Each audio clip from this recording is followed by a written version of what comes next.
Hey,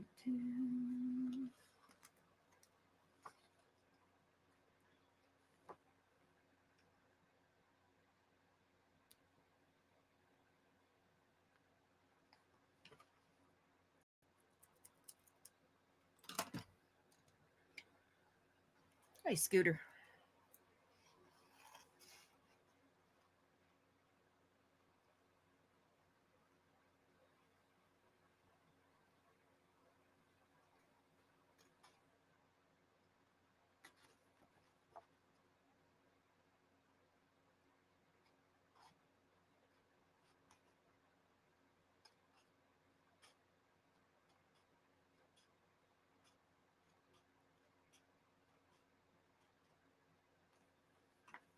How are you?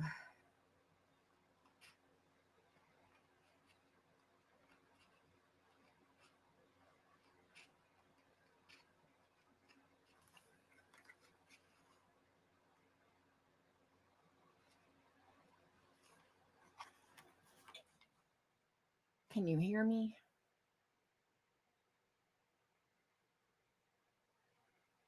God, I hope you can hear me.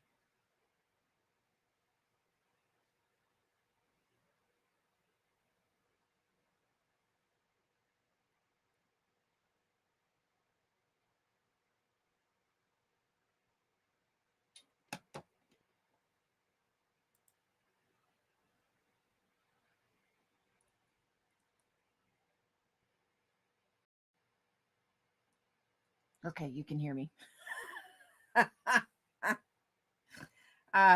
Okay. Not very well.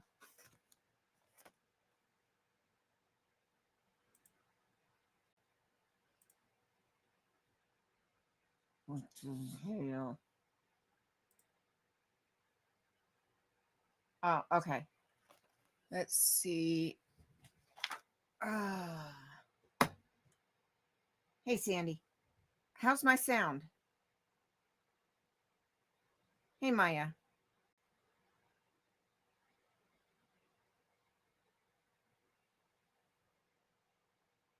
How's my sound tonight?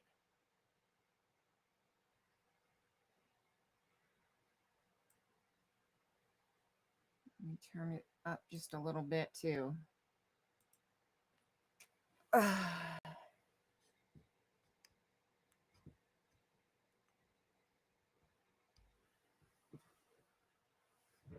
Okay. I turned it up just a tiny bit.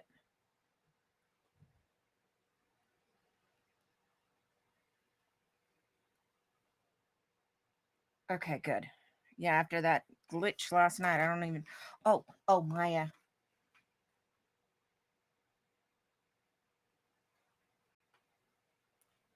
Maya.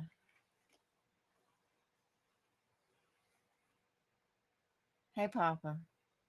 How's it look?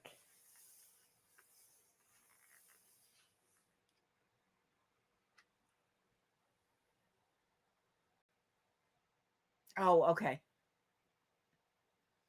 Yeah, my little heater is getting noisier. So I have a new one on order.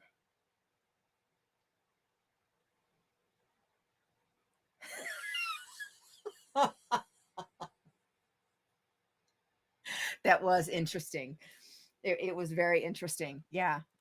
You broke me, Maya. You broke me. My mic was telling me it was time to go to bed. You broke me.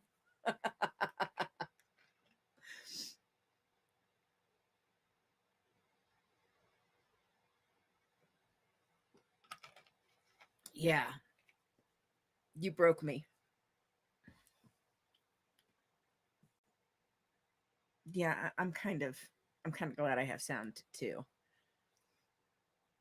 Yeah, you definitely broke me on that one. Oh, I started giggling when I thought about it all over again after I got done and shut down the live. I started giggling all over again. It was oh man. Yeah, that was hysterical. Oh, that was funny. I started giggling all over again. Ah, that was funny. Yeah, that was funny. Oh.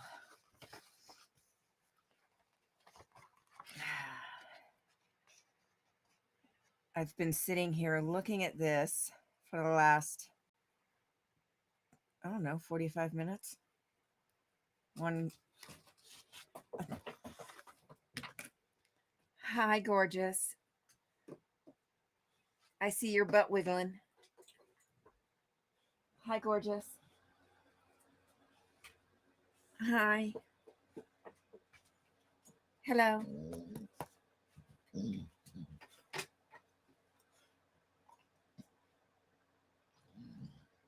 They can't see you way down here. They just see the top of your head and your eyeballs. I start talking and you come running in here. Huh?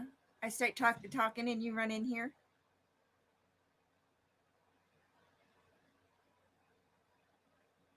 They just see the top of your head.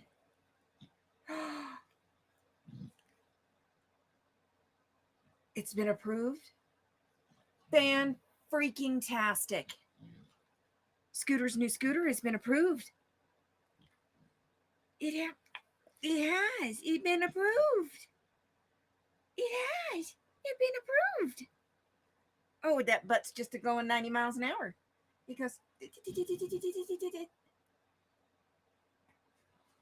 oh, you got to get on the bed. I get him. You got to get up there. Hup. Get on the bed so everybody can see you. Get up there. Oh, let me get him. Because, you know, my arms aren't nine miles long, so I can reach up here and get them. But I got to keep them out off the desk because your brother jumps on the desk.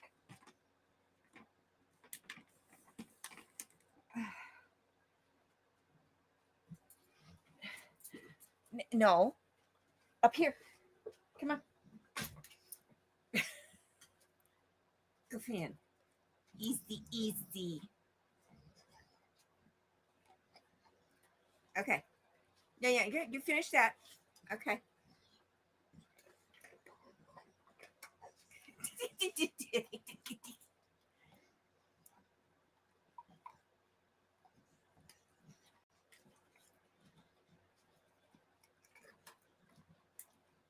You can say hi to everybody. Gotta look. You gotta say hi. And kind of more. Okay. Really? Yeah? You don't say. Yeah. Uh-huh. Okay. You got ickies. Clean your face.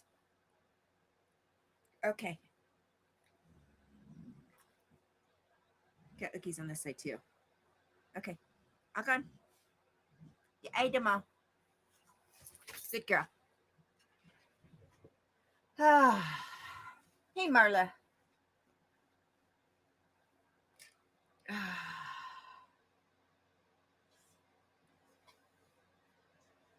Yes, happy dance.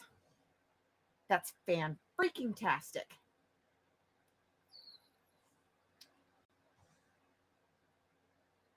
Gotcha, Maya.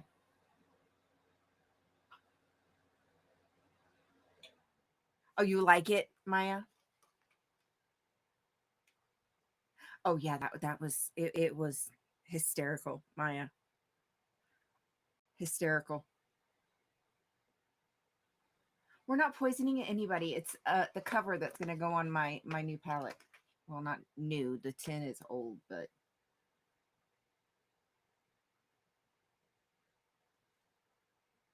oh, that's I do do do do do do do do.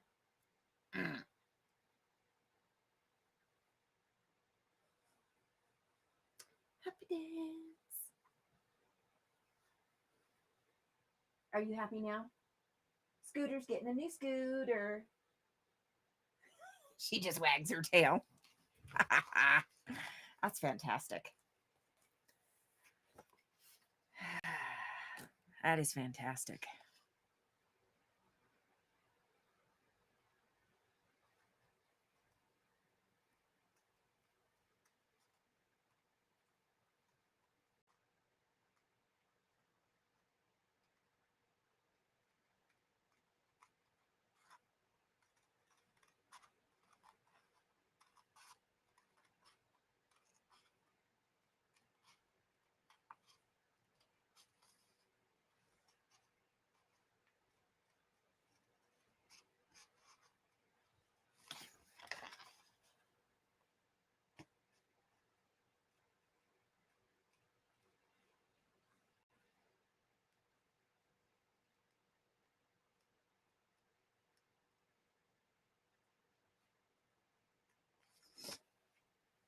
Hey, Tracy.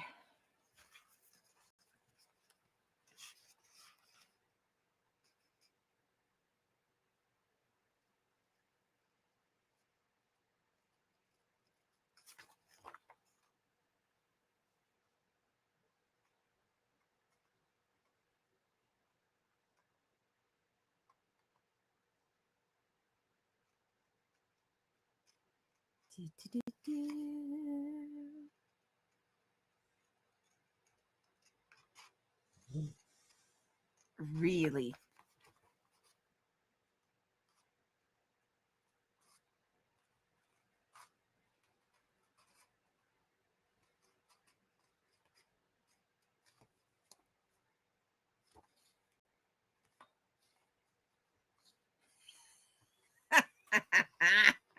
Papa.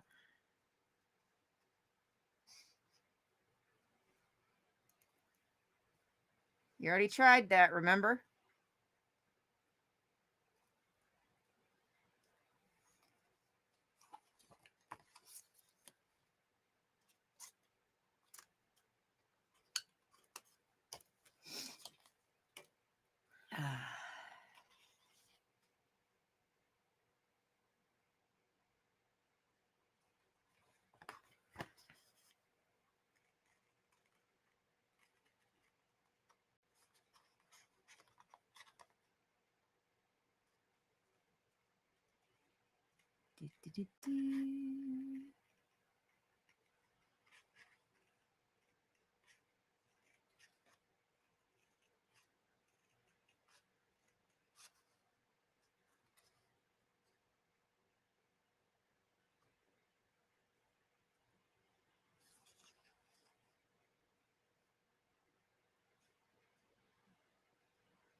All right.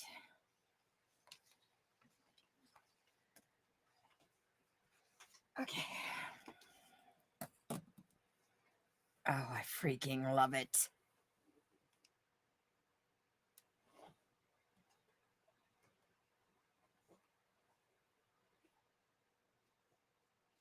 Oh, I love it. Quit licking the carpet. Goofy girl.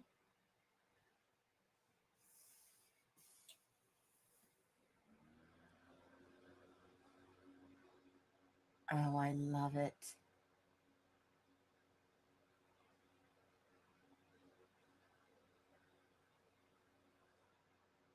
Exactly, Papa. Exactly. Oh, I love it. I sized it perfectly. I was a little unsure if it was going to be even or not, but yeah. Ooh, I love it.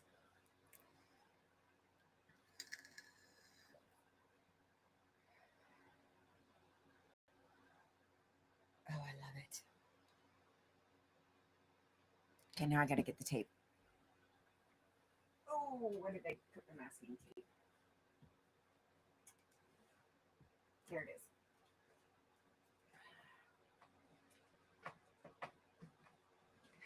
Ow. That was my knee. I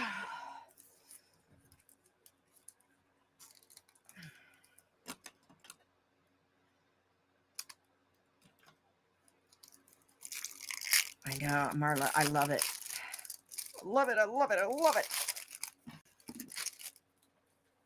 So I got the background is actually a vintage book cover that we found last night on a website. I downloaded it and then I went into Canva and I got this vintage style banner. And then I went into the fonts and found just a script style font and typed that in, put them all together, and then sized it to fit the cover of my tin, which is going to be my new paint palette for my new paints that are coming in. And then I kind of finally went in and smoothed out the dents that were in the tin, this is a tin that I've had for, God, I don't even know how many years I've had this tin. And then I printed it out. Once I had it all put together, I printed it out on sticker paper. I'm gonna stick it on here. And then I have a clear sheet that will stick it all the way around, and then I'll trim that right to the edge.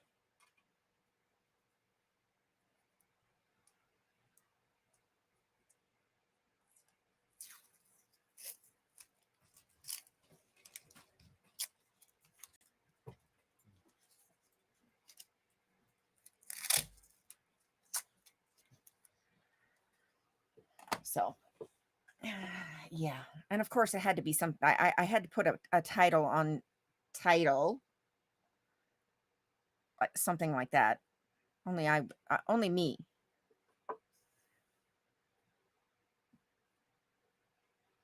All right, I got to pull this down closer to me to make sure this looks pretty centered.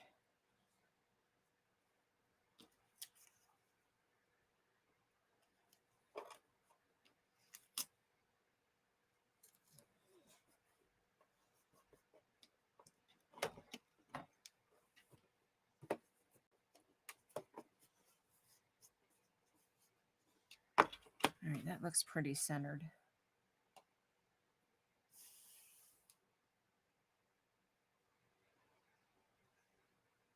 Yeah. Yeah, I like it. And that website had, what was it, 60 different vintage book covers.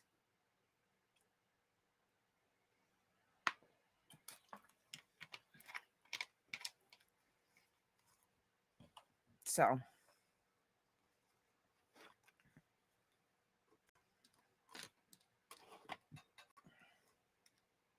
give me the rubber band. I don't need that right now.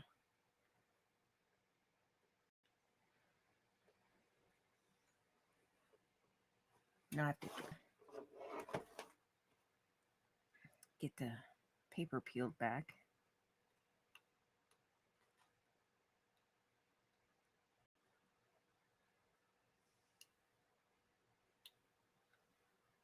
Come on.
All right. Hey, Journey.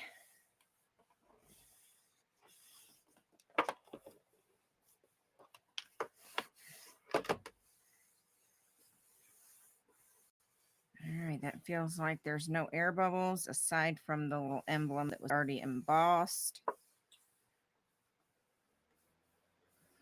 Feels pretty smooth. All right.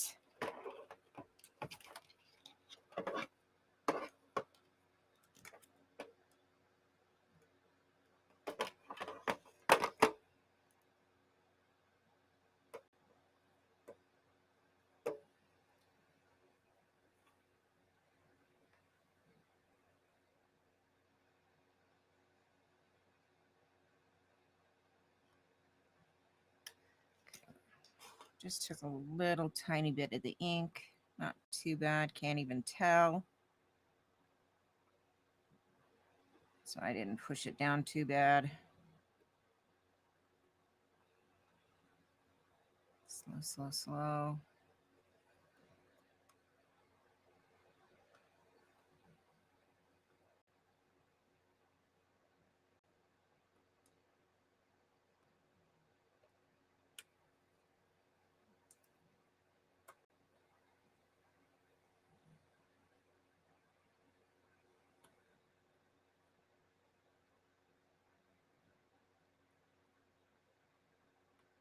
Perfection.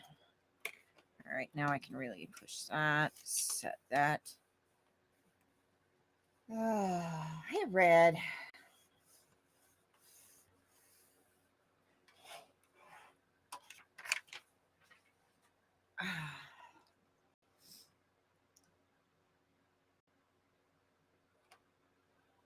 Oh, I love it. I love it.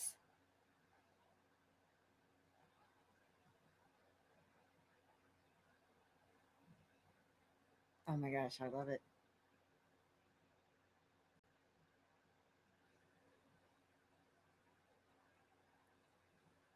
I love it. Oh, Scooter, I'm so jealous.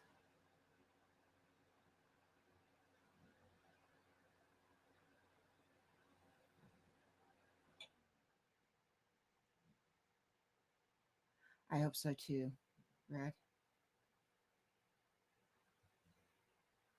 Yeah, Marla. Tracy lives out here with me, so it's like ice, freaking cold. And no face. I love it. It looks so cute.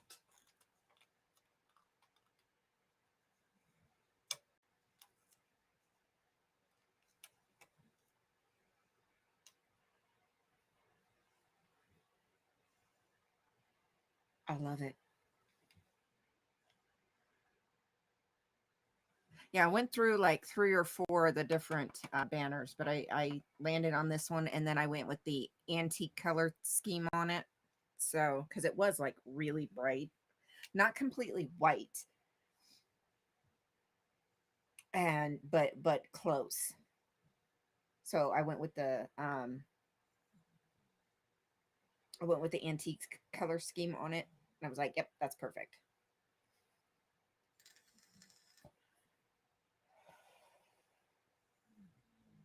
I love it.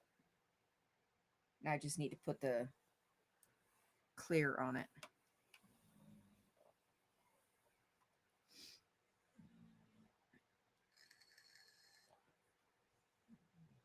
Dirty little S word.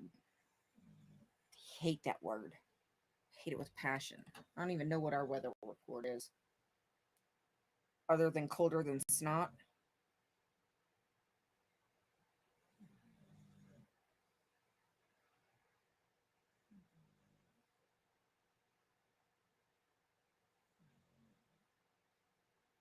It's 19 degrees right now.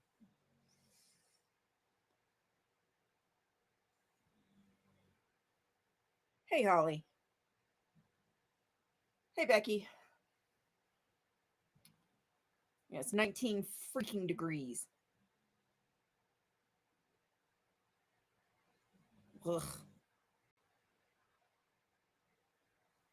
Cold. That's what it is. It's freaking cold.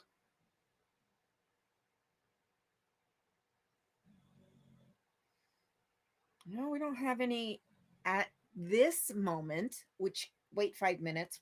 We're in the mountains. It can change. Wait 5 minutes. At this moment, we don't have any snow predicted in the near future. But again, Mother Nature is PMSing. Wait 5 minutes. That can change.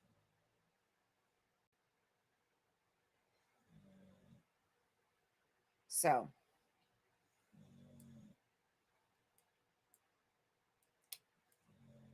what be this pin that we're talking about? Ooh, Tracy.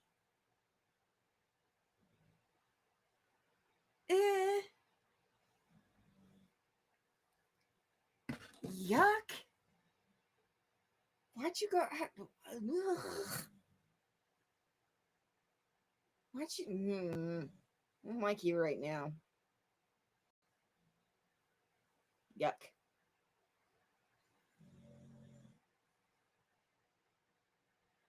$10 degrees. It means I'm not going to want to crawl out of bed in the morning.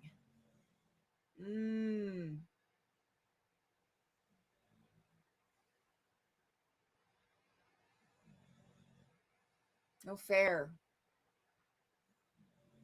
Hey, fraud.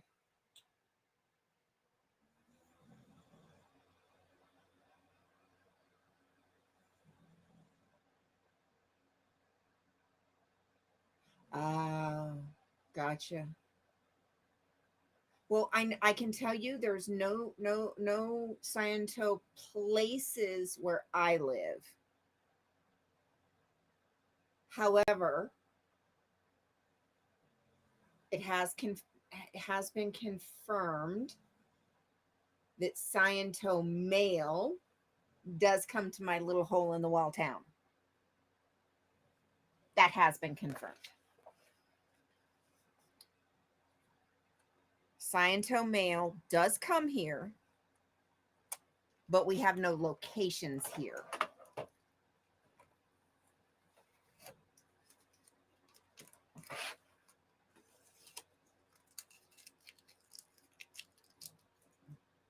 So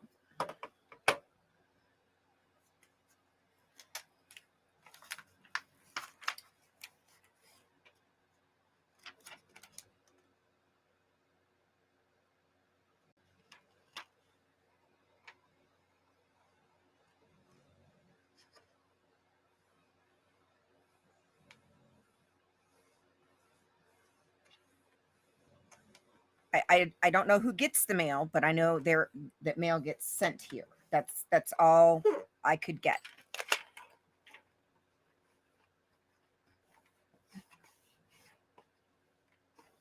Mail gets sent here.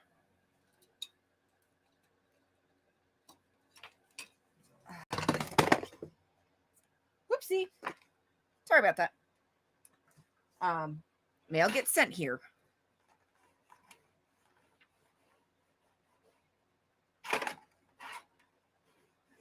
But there are no locations here.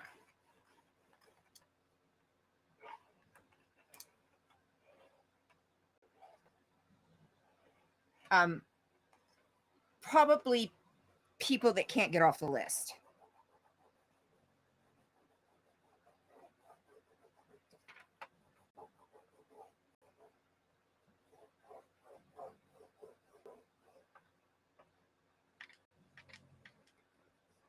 More than likely.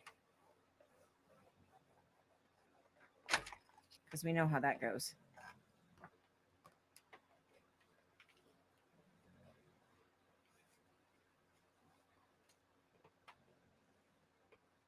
Because it goes to individuals.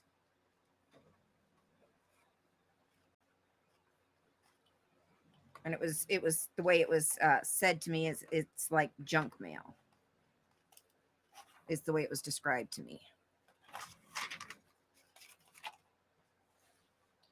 But that's all that they could tell me.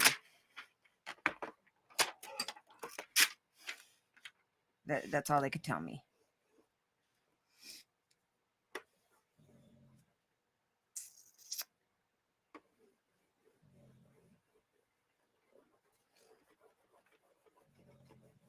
It wasn't a lot of like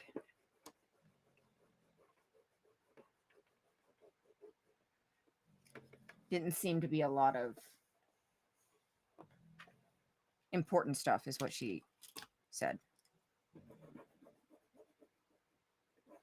There we go. Or seem to get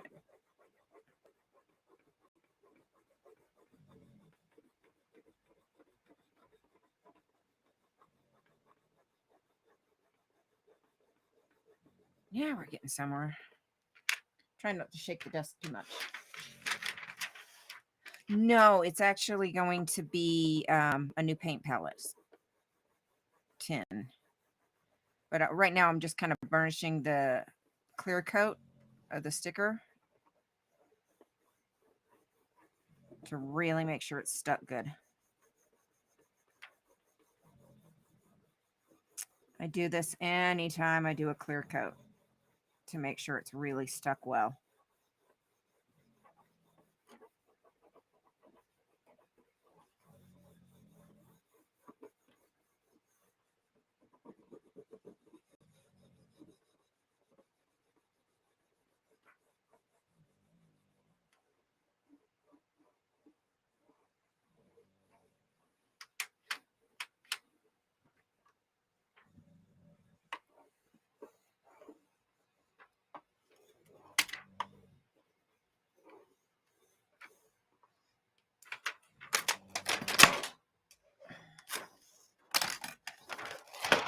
Ooh, they fell.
Under there.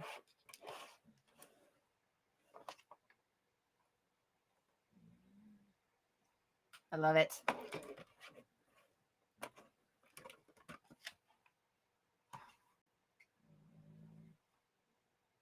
it. So there's going to be the new paint, and then yeah, I'll have room to add more if I want. And then I'm going to put another piece of white in here and then seal it with another clear piece. Because this is just dark enough that it's going to change any colors that I try to mix. So let me show you. So that's going to kind of tint any colors that I try to mix. So I'm going to put a piece of white in here on this side for mixing space.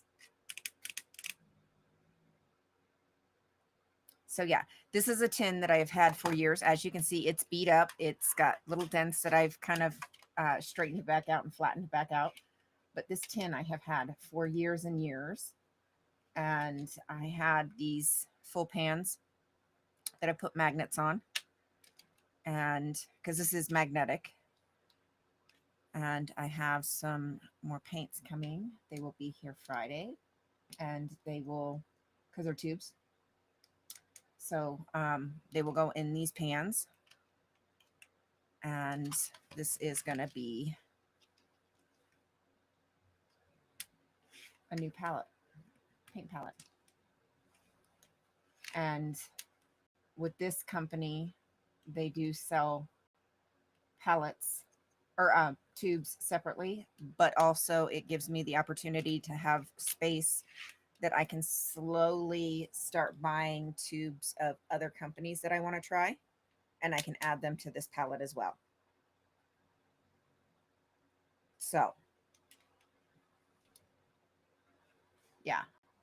So this is just a slightly larger. It's still portable, still easy enough to, you know, take somewhere with me. It's not huge. It's actually only 6 by 8.5. So it's still portable. I can still take it with me. And, you know, if I go paint outside or something like that, or, you know, waiting for the kids after work one day or something, I can still take it with me, and paint outside while I'm waiting on the kids or something. And I can still add to this, have room to add to this with other, um, not today, um, not yet. So yeah, so I'll have room to add more pans, and then I still have a fairly large mixing space on this as well. So yeah, I love it. But it was just too plain for me, so of course I had to do something. So I found a site, hey Dorothy, that had vintage book covers. So that was the background. We found that last night. And then today I came home and added the banner. And of course, only me, I had to put guidebook to poisons because that's just me. So now it looks like a book. So yeah, this isn't perfect. I still have to clean up a little bit along the edges here. It's not completely perfect, but I need a new blade on my X-Acto. But yeah, it's close enough. Yeah, so there we go. There's the new picture for my new paint palette. I love it. And the new paints will be here Friday. I love it. And I've had this tin for, oh, I don't even know how long I've had this tin. Maybe 10 years.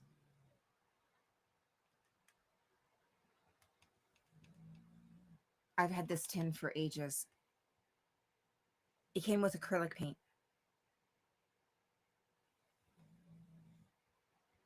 Not that I know of. The last thing I saw was he posted something about it's going to take 2 years for the process to get his road back on this schedule, on the map for them to plow his road.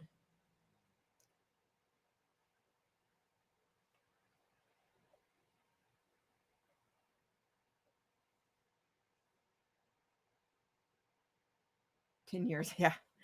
I've had this tin for ever. So, and it's been repurposed, God, I don't know how many times.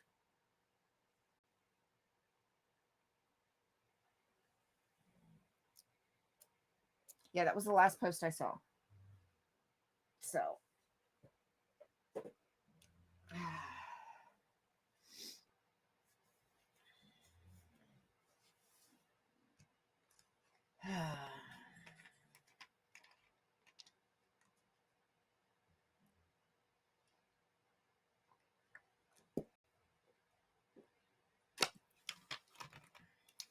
that was the last post I saw. Yeah, I figured I'd give him the day to rest. Then I'd check in on him tomorrow. Let me see.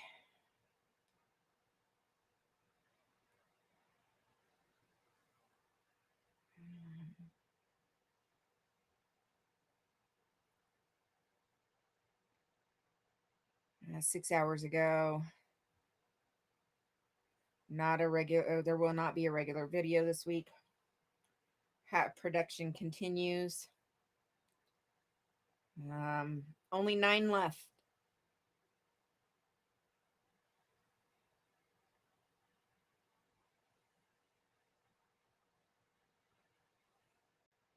He's only got 9 left.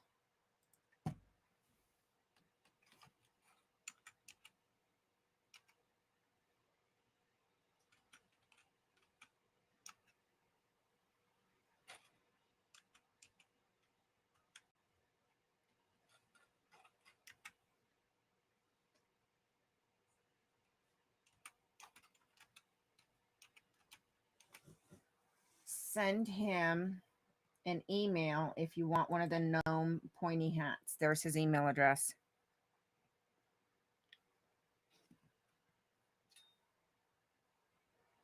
$50 each. That includes shipping in the US. He's in the hospital right now. Um, he had a massive uh, heart attack the other day. Not yesterday, but the day before. And they got to him in just enough time. So he's in the hospital right now.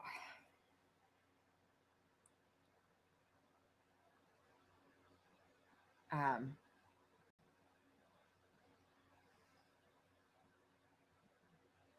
so no video this week from Gnome,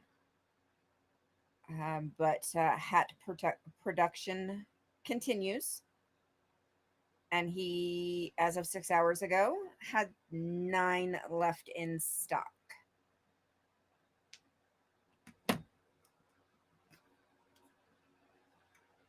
Oh yeah, Maz.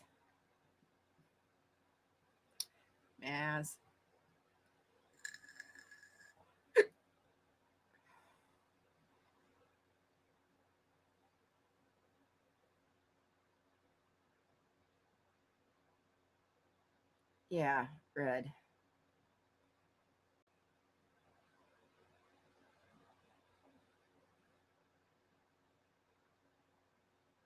Yeah, Becky. Yeah.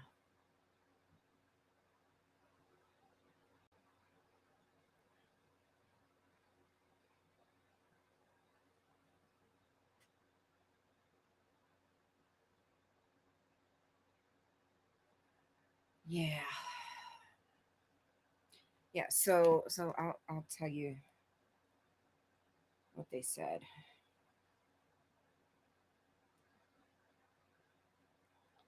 Let's go back. There it is.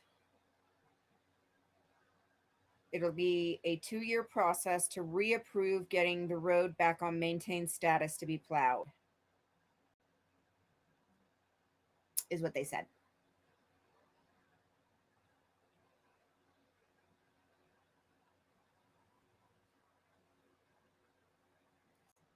Because they've got a petition, they got to work it back in the budget, and there's a whole process to it. But yeah, I hear you. I agree, and it's ridiculous. Oh yeah, Maz is a mess. She's something else. That's okay, Dorothy. You get to see Mona again this month.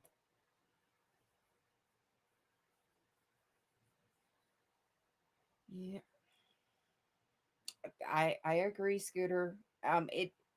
It's a process, but there's no reason it needs to be a 2-year process. That is absolutely ridiculous. Um, yeah, it's nonsense. I mean, there's a process, but there's absolutely no reason it needs to be a 2-year process.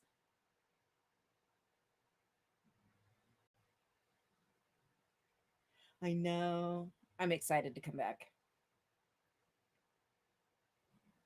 I'm excited. You get to see your girl again. Hey Mo, you gonna go see Dorothy? I got 2 tail wags. I woke her up.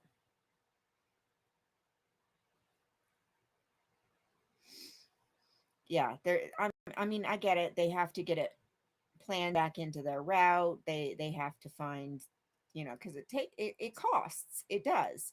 They have to find the funding for it. They have to make sure they can figure. Yeah, there's a process. It's not just okay. Plot this. You know. I don't know. I don't know. Um. So Gnome lives in Alaska. Gnome is who we're talking about that had the heart attack and is in the hospital. Um, he's a homesteader in Alaska.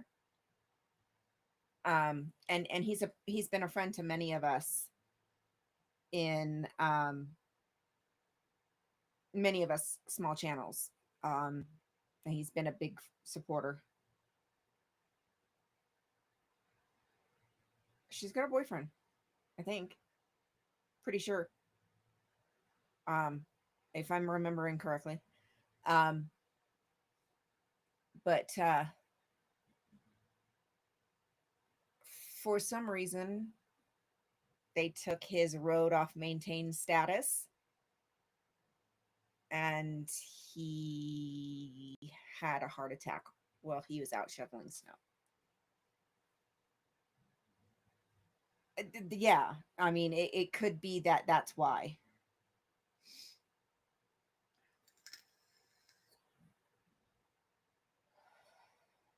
Um,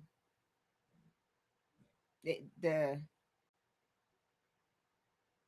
they the status of the road may have changed from a public road to a private road. That could have been why. I mean, there's any number of reasons why they stopped maintaining the road. Um,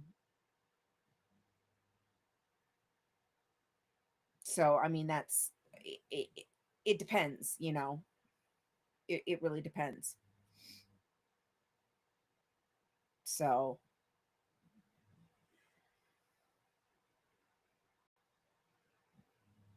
yeah, it just depends. There's any number of reasons. The status of and usually what happens is the status of the road, one of two reasons.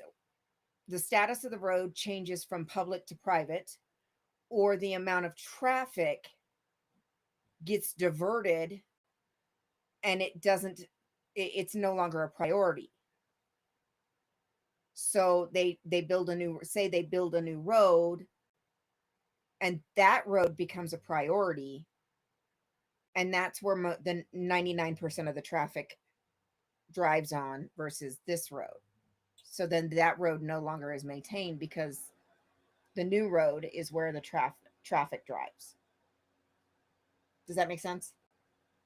Because we have a few of those roads around here that's happened. So the old road is no longer maintained because it's no longer used for the majority of traffic. It becomes a private road because it's no longer used by the majority of the public.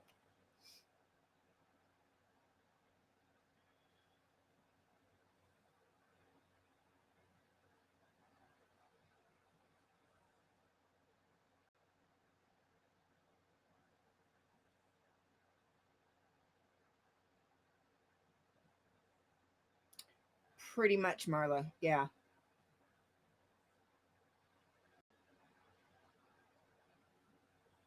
Yep. Or like so we have an area called Cross Timbers out here. There's an old road that used to go straight and cut across, but then they built the new road that went this way.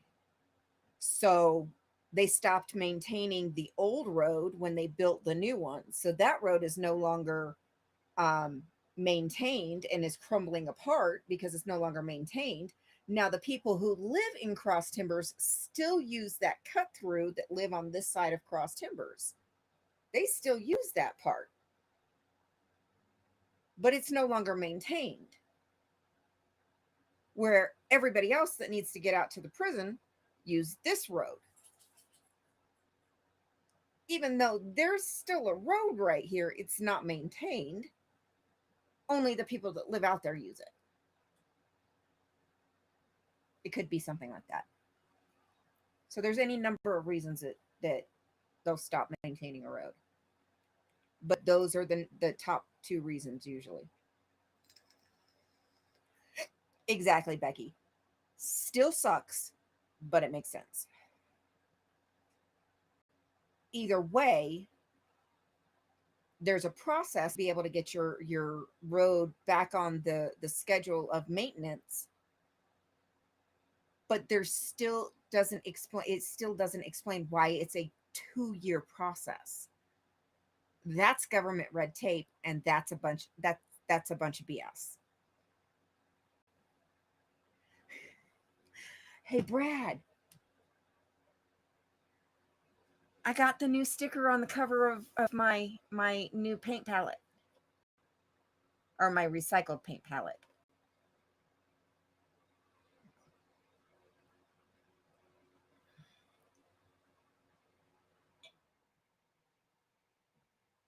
I love it. I had it all printed out and ready to go. That's the new sticker on the cover of my recycled paint palette. I love it.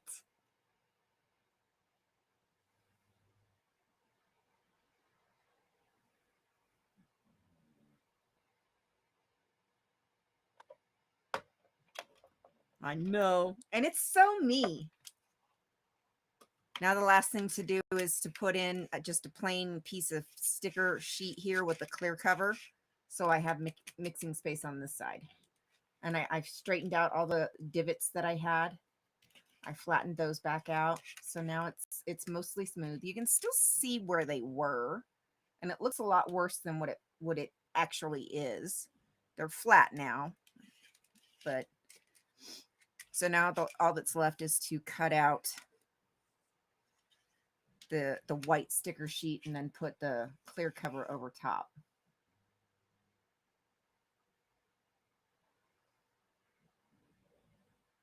Trying yeah, you're innocent just looking at your halo, trying a new hairstyle to hide the horns too, because that's what I'm doing here. I got my horns tucked up under my ear warmer.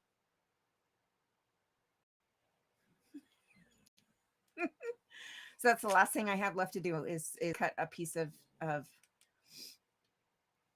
sticker paper to go in here, because that's plain white, and then put a clear cover over top of it so that it doesn't stain the sticker paper. I don't care if it stains the clear cover. That's no big deal, but I don't want it staining the white. So that's the last thing I have. And then my new paint palette, paint tin, will be ready.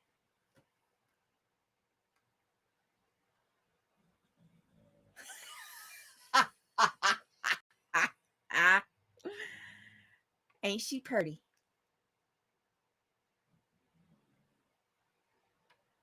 I love it. And it's so me. So me. Guidebook to Poisons. I love it. So me. So that's the last thing, and then the paint will be here Friday. So yeah.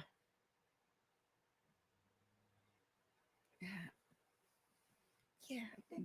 Try maybe a little bit of an updo. Kind of hide the horns a little bit. That might help.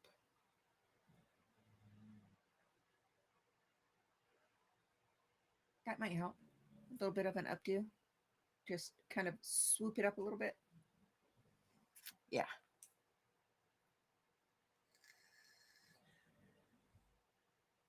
Yeah. And so that came through. If y'all popped in yesterday and you just saw us looking through those book covers that we found on that website, that was one of them. So, Brad, that is a tin that I have had for years. And I do mean years. It has been recycled, I don't know how many times, for I don't know how many different purposes. I have had that tin for years. I want to say, if I remember correctly,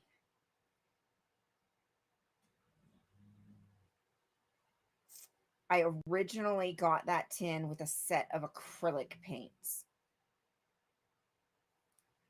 And if it wasn't acrylic paints,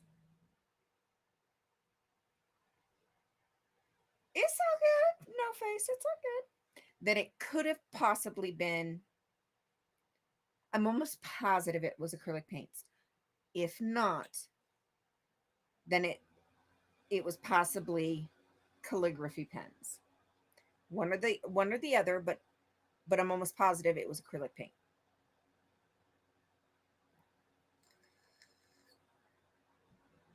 I've had that tin for years. But what I like about it is because what I'm going to start doing, since the Daniel Smith, because that's the next one I want to start trying some of their paints, but they're expensive. So that's one that I can only buy like the occasional one tube at a time and slowly build up my collection on that brand. So that's one that, because these are full pants, and then these are my half pans. So, and I've just been topping these off as I need to, and then I'm almost out of some of these ones, and I can't find the individual tubes to refill these ones. The ones that are coming, they do sell the individuals, but I do want to get some of the Daniel Smith. Um, so I can get some of those individually occasionally when I can afford it, and start, building up on my collection of those, and I can add those in here when I get them. And I can put those in half pans and still, so I have room to grow in this palette. So, and I have room in this palette to experiment as well. That's what I like about this one.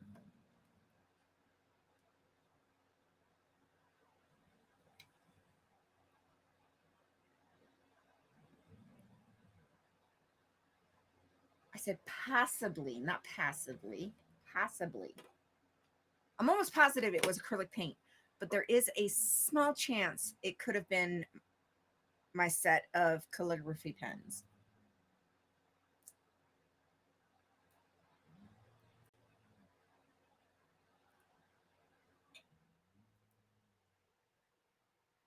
There are people, Becky.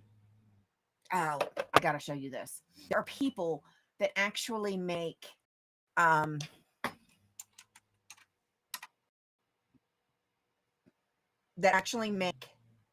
mini paint palettes.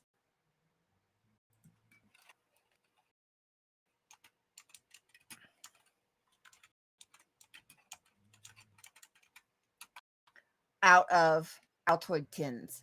I'll show you, because these things are so freaking cool.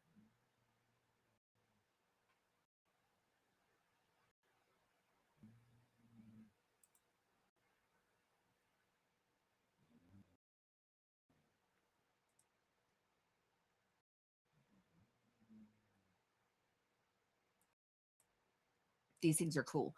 They 3D print. Okay, that's one.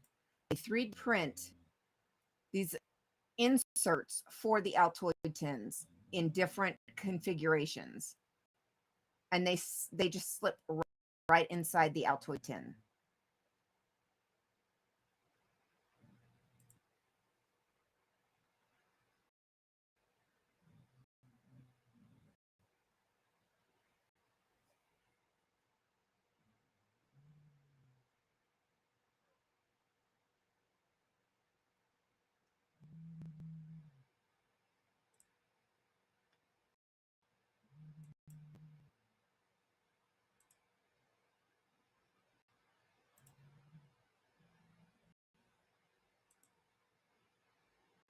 Now these are different. They're calling them, but they do them for paints too.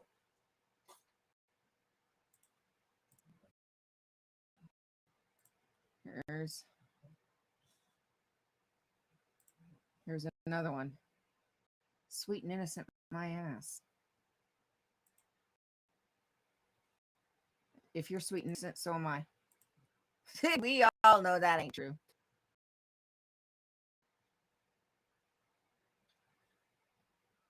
This one even has a little holder for a little water container, mini water container in it. Oh my God, that's so cute. Yeah, so they 3D print the inserts to go into the Altoids tins. Oh, this one's got the mixing tray that sets on top of the paint palette. Oh, that's cool. And it's got the little water tray on, or water container. Oh, that's cool. This one also has, so it's got the paint palette and then it's got the mixing tray. That's cool.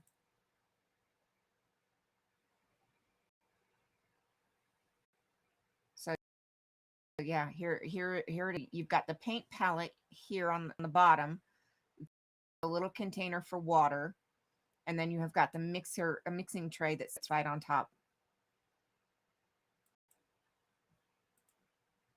That's cool.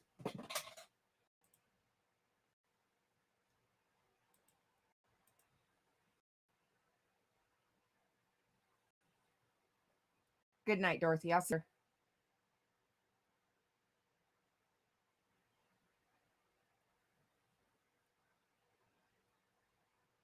Right, Scooter? Etsy. ETSY. Etsy.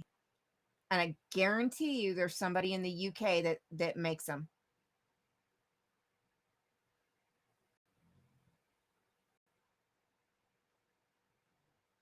And then Brad, there's also these style too. Let me show you this one.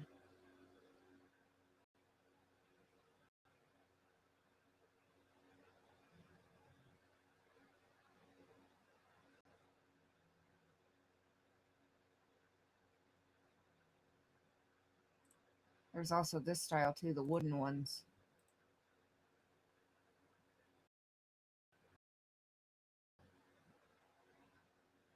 I know there's somebody in the UK that hand makes these. These can get a little expensive though, so make sure you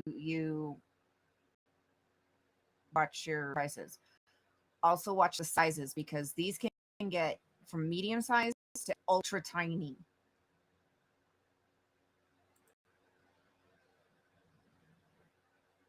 So I don't know how feasible these would be. But I do know there's somebody in the UK that makes these.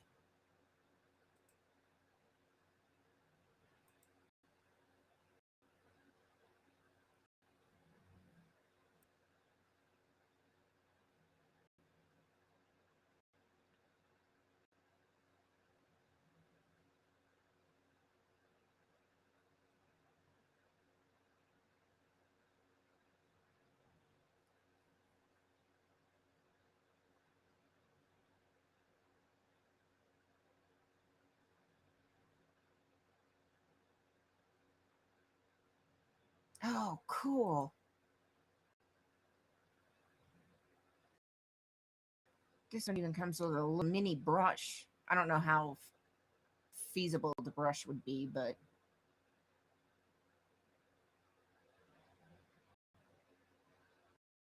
so 1, 2, 3, 4, 5, 10, 20. Interesting. Oh no, because you gotta use your fingers. So there'd be 8 on that one and probably 10 on the bottom. Yeah, this is cool.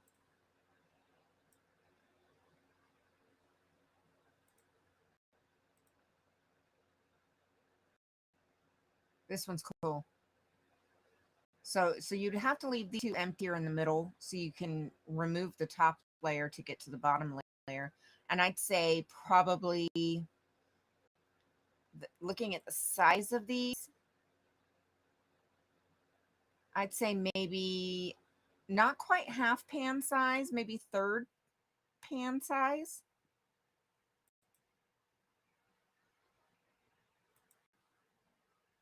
So you'd get what? 10 on the bottom row,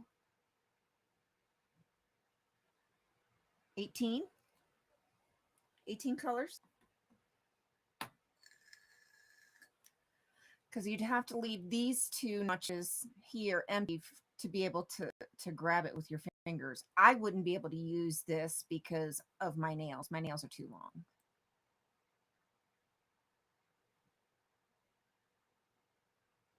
Yeah, looking at the size of these, size wise, I say, width and length, I'd say are pretty close to half pan, but depth is not quite as tall as a half pan. So I'd say they're pretty close to third pan size.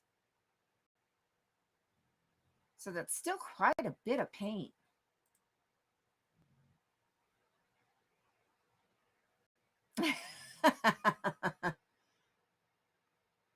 Yeah, and this is built for an Altoid tin, which is magnetic. The Altoid tins are magnetic.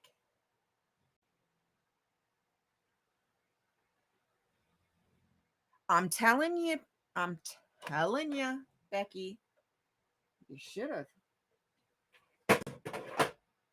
Which is how that tin got done all dented up in the first place. Um, yeah, they there's all kinds of stuff that people are doing with Altoid tins nowadays.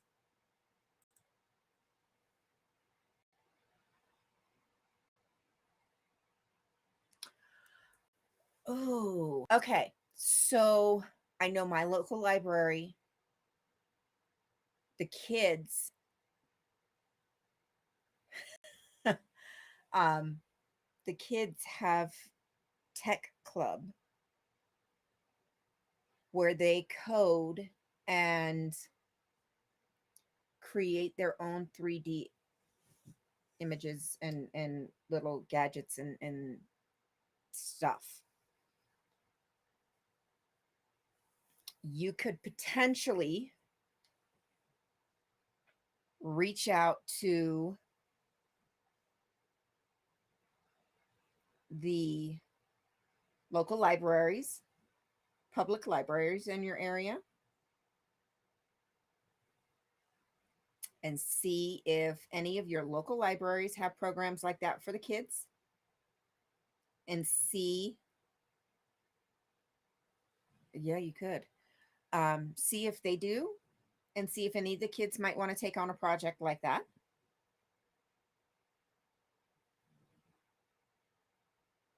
You could also look into any of the local middle or high schools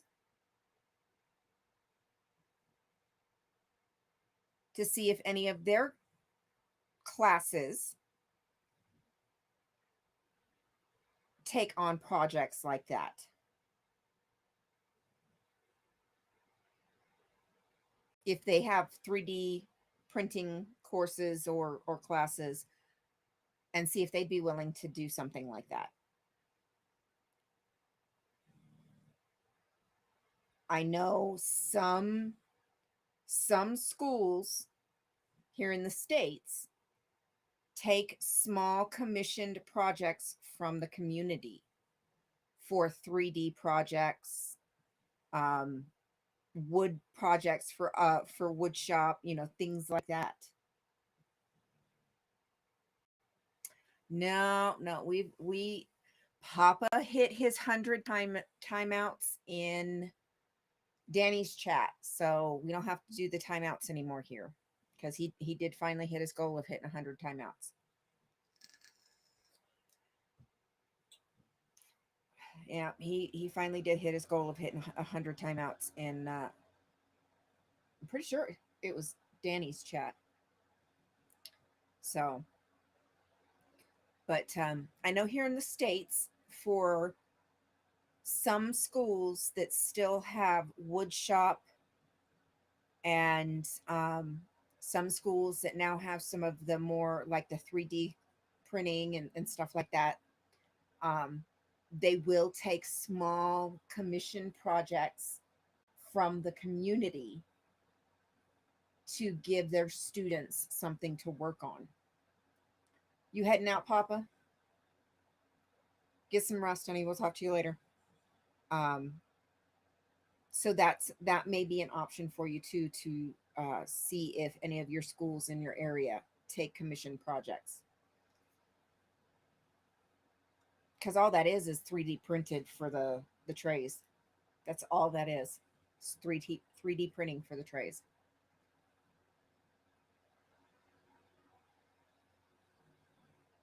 And then some of these Etsy stores will sell just the trays too. So that's also an option. You can just buy the trays to fit into an Altoids tin, and you can just get a tin from the store, and they sell just the trays, and those aren't super expensive on their own. I do. I do. I don't ignore everything, just the shenanigans. So if you look on Etsy, um, some of the shops will sell just the trays by themselves. You'll just have to go into the menu. So let's see. Let me go into the listing. Let me see.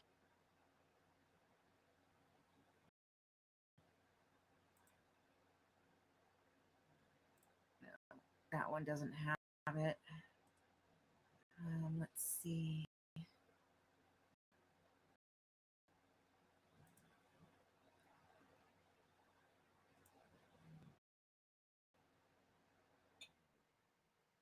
Here we go.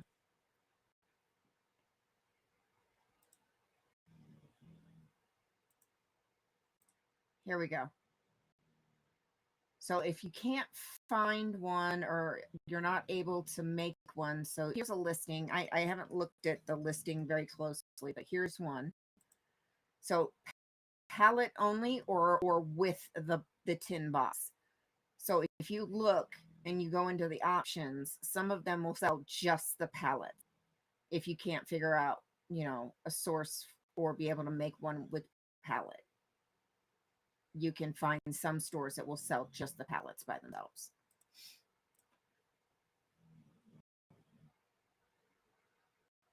Duct tape. Or or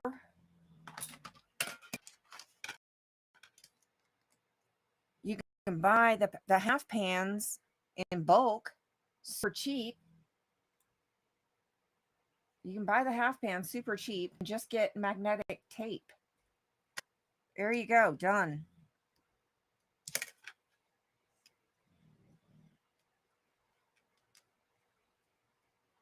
Messenger.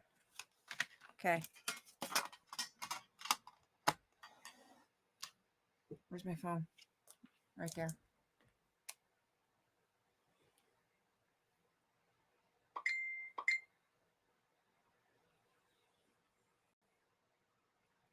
Ooh.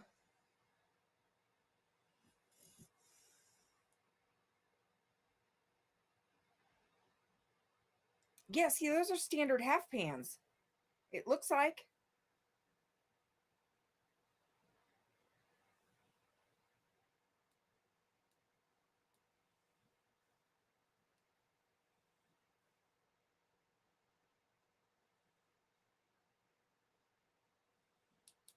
Yeah. Or are they the quarters? I don't know. Looking at your thumb there, they might. I don't know. Because I'm only getting like just a little tiny picture of your thumb there. I can't tell if they're half pans or quarters.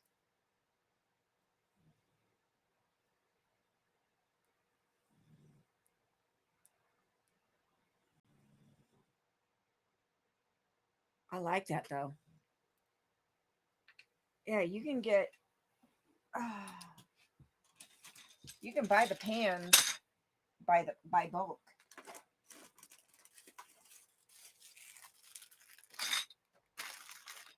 Just like that. And a roll of magnetic tape. That's all it takes.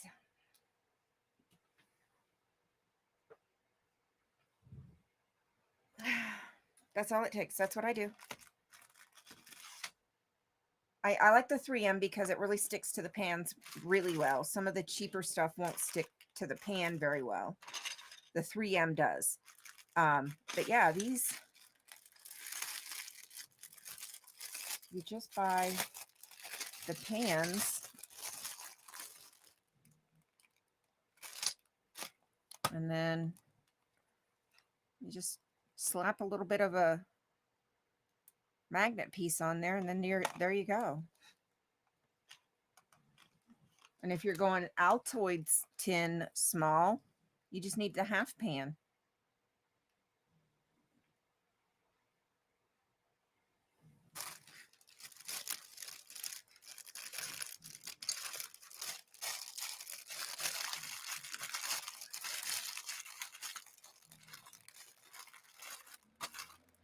And then these are, if you're going in a big tin like my big one there, I did opt for full pans for that one.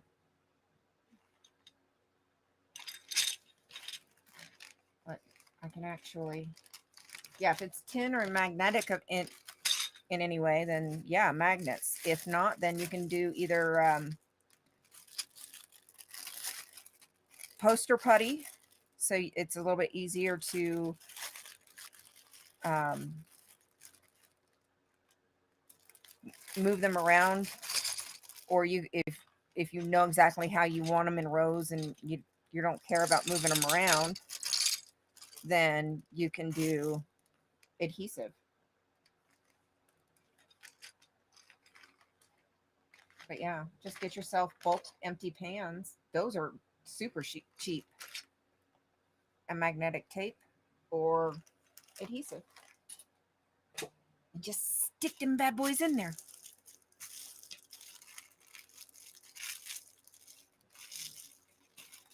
I like the magnetic, so I do make sure that my tins are magnetic.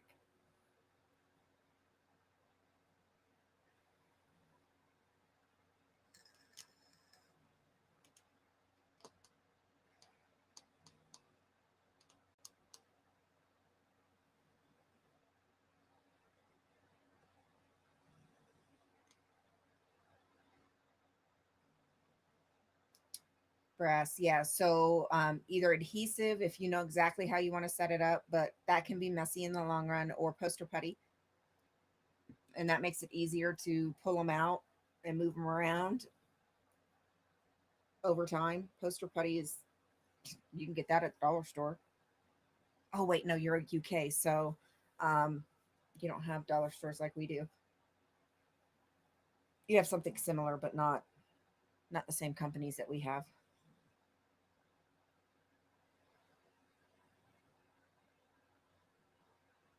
Yeah, yeah. When it's anemia that significant, it's more than just eating.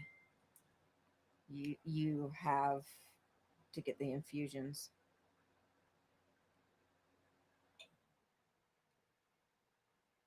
Yeah, that looks like half pan.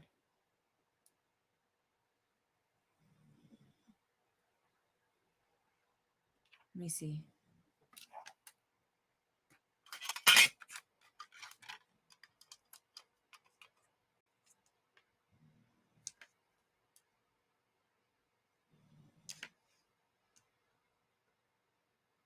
I don't know. You tell me. These are half pans. I'm on centimeters. These are a little more rectangle than square.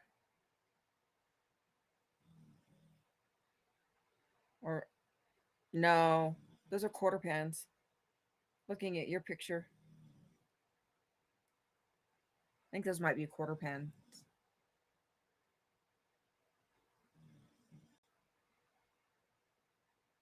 These are slightly more rectangle than square. These are standard half pans.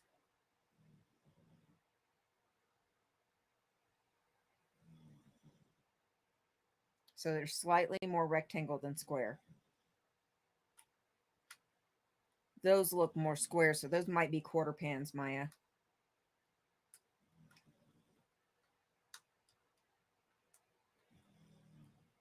I think quarter pans are more square.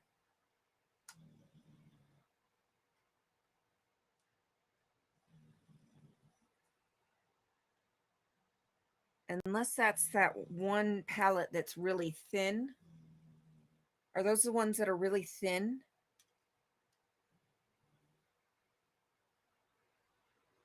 Yeah, that might be quarter. Yeah. Because that's like, because this is like one and a half by like one and three quarter. So I'm thinking that's like quarter size. This is true. Yeah, I'm thinking that's quarter size. Quarter pan.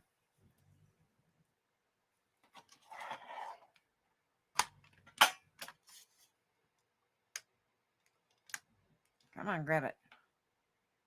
Yeah, and this is one high.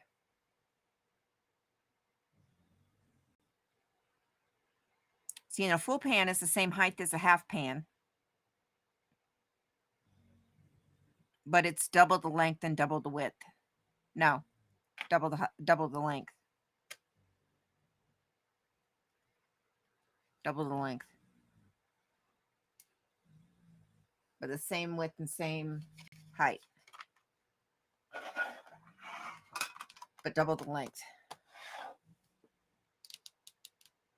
So either they're custom for that palette or they're quarter pan. Either way, that's a cute ass palette.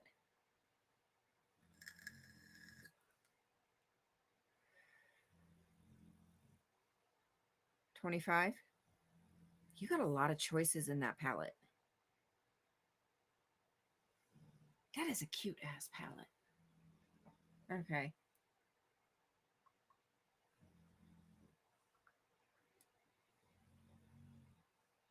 Yeah. That's either custom specifically for that palette or it's a quarter pan. It's a cute ass palette though. Okay. Painter's Envy over here. That's a cute ass palette.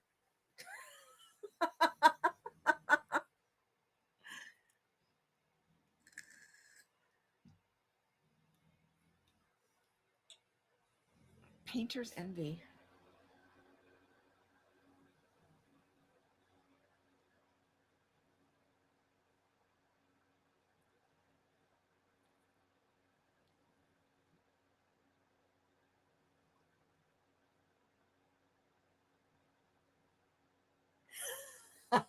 Right. Just use a half pan because I know that.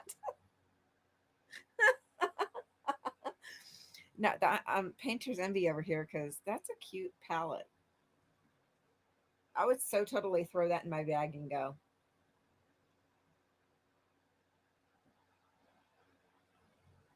But then again, I would so totally throw that palette that I just put together in my bag and go too. I don't know if I would take it with me everywhere, but I definitely would take it with me to like sit in the park on a sunny day and wait on the kids. Heck yeah. Absolutely. Absolutely.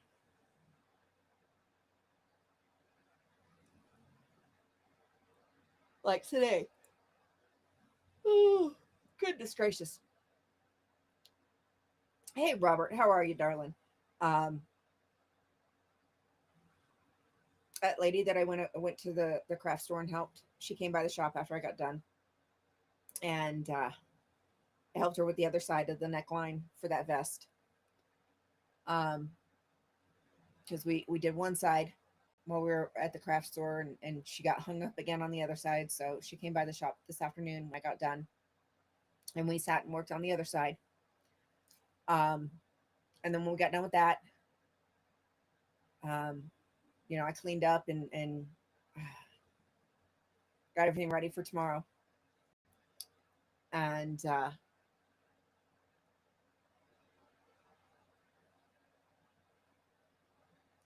knew it was coming. Um, and then from there, I just went and sat at the library for like I don't know. I got done a few minutes after 3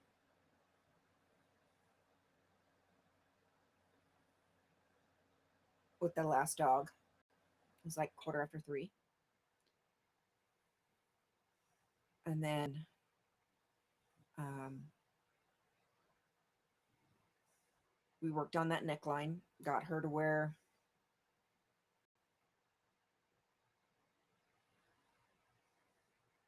Yeah, no. Yeah, it's damn near impossible to take cheese off a burger. Um, Sat there and worked with her on that neckline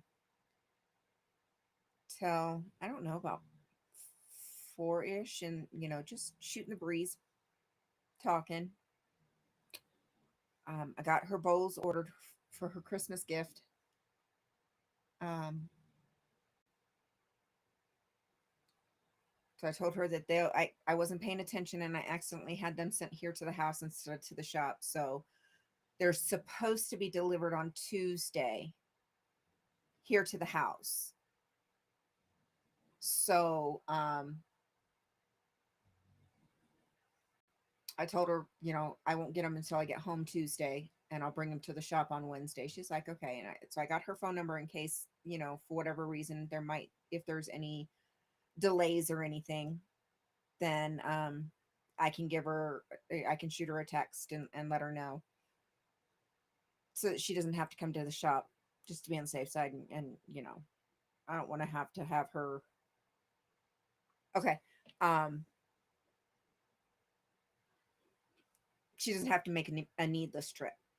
She's like, oh, no, no problem. I'll just come on Thursday then. No big deal. So that's all worked out. So she'll come on Thursday to pick up those bowls for her granddaughter's Christmas gift.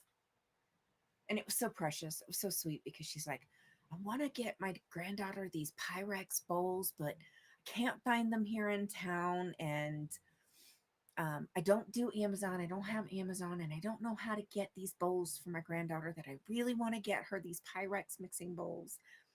I was like, I pull out my phone and I start searching on them. And I was like, start reading descriptions. I'm making sure that they're the true, legit Pyrex, not the knockoff Pyrex. They're the real Pyrex from the Pyrex dealer on Amazon. And oh, here's a set of 4 with lids, and they're only $40. And oh, good. If I brought you the money, would you order them for me? You coming down here to help me and everything shows that I could trust you. If I brought you the money, would you order them for me? I was like, sure, no problem. Come to find out, I've known her son for years and didn't even realize it was her son.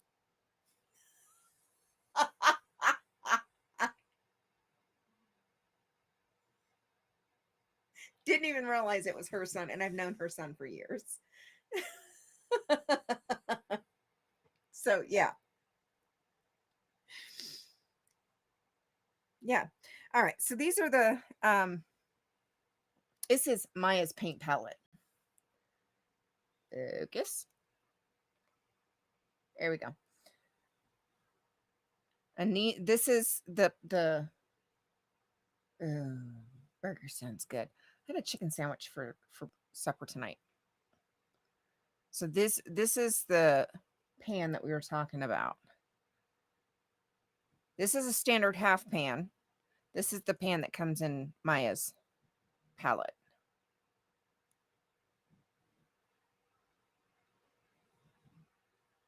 So this is a standard, and this is the one that's in Maya's palette. I'm like palette envy over here. That's the last one. So this is the standard. So it's what, 1.5 centimeters, 1.5 centimeters this way, and then this way is 1 3/4 centimeters, and then it's 1 centimeter tall. Versus this, this is either a quarter pan or a custom size pan for the palette that Maya's got. So that's just cuter than a button. That's just cuter than a button. Yes, I'm sure one of Maya's palettes. Yes, I'm sure. I'm sure.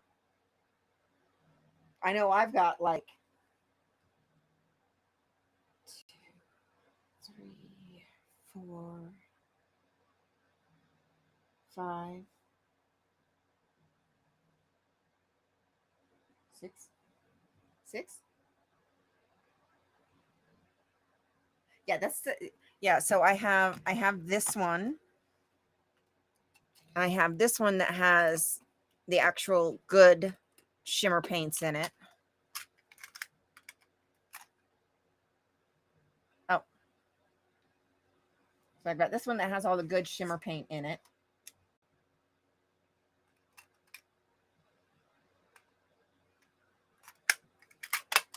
And I have this one.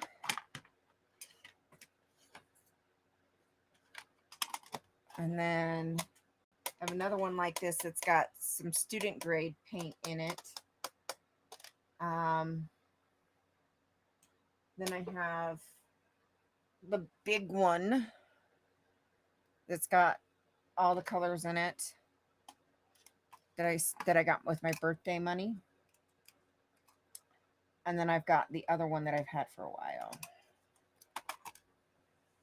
that I've been using. And now I have this one that doesn't have any paint in it yet, but will have some paint in it soon. It will have some paint. Yes, the good shimmers. The good shimmers. The pretty shimmers.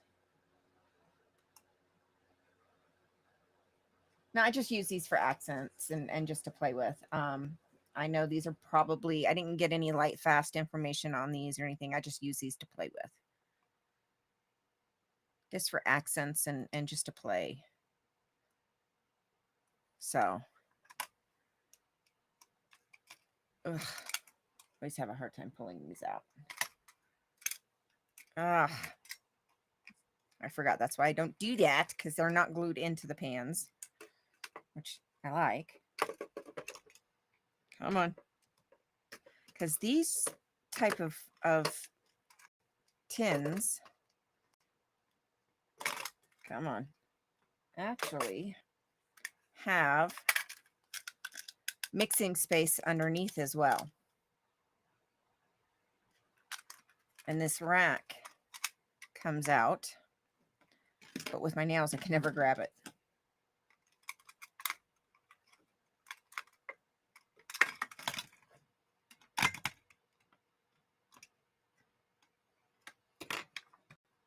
There it goes.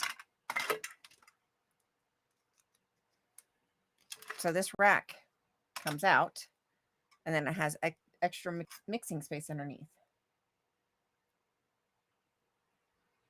So if these were standard colors and not shimmer colors,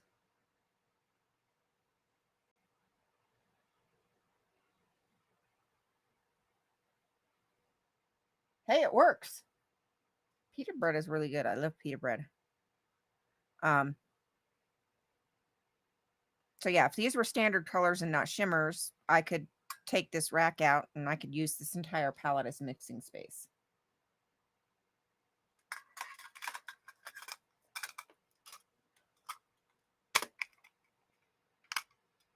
So, and I have another one of these trays or tins, but it's not being used right now. It's empty. So, I know, I just keep forgetting to do it. Just keep forgetting. I'd forget my head if it wasn't attached too.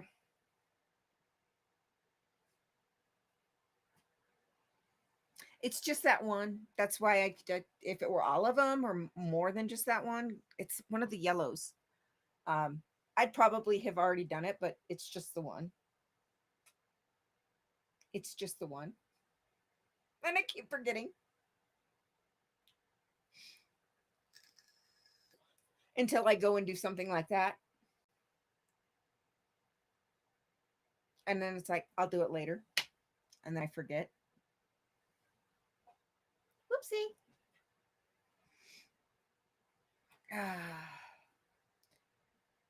I don't use it a lot. Not that yellow. I don't use it a lot. I use the other yellow more.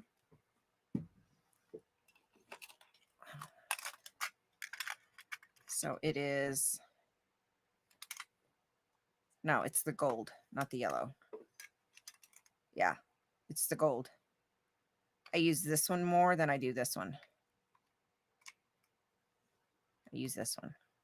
Because this one, it's got a weird, I don't know. It's got a weird hue to it. It's this one. I use this one more. And the actual yellow. That one and that one. I've only used this once or twice. Because it's got a weird hue to it. I don't know.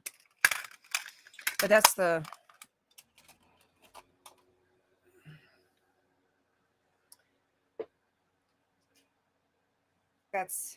all but I think 2 or 3 that were repeat colors. And those are put up because they were repeats. So those were all the shimmers that came in 2 sets.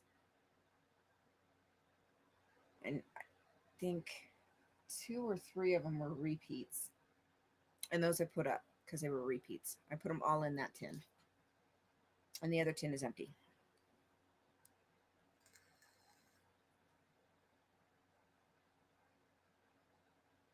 Okay, so in your on your computer it does look different.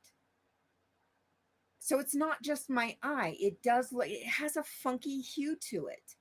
And I don't like it. I don't like it. I don't like it. So I either use the one that's more yellow that's on the left side, or the one that's actually more gold that's on the right side. I don't use that one very often because it has a funky hue to it. Ow, my knee just popped again. Yeah, I don't use that one very much. I don't like, yeah, it's got a funky hue to it. It's a funky pigment. It's got it's a pigment mix, and one of the pigments is a funky color, and I don't like it.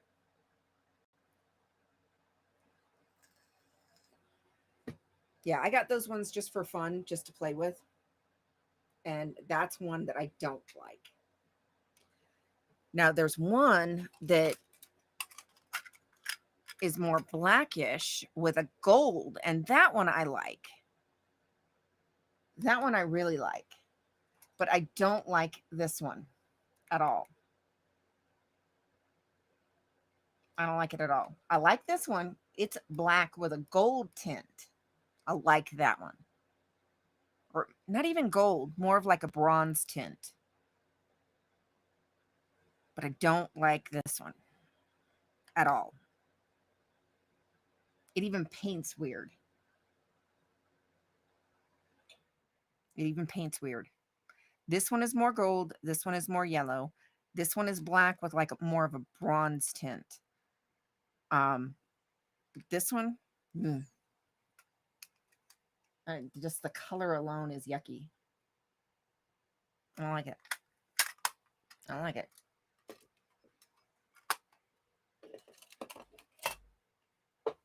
I'm half tempted to pull it out of there and just not use it.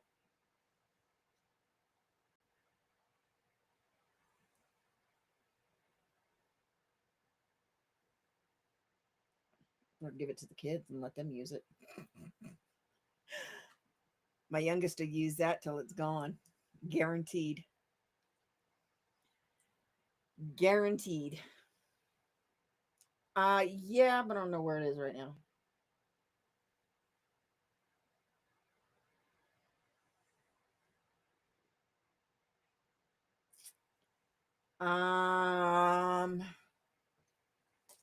Restreams at 720, or streams at 720. So it doesn't matter. My camera is set on,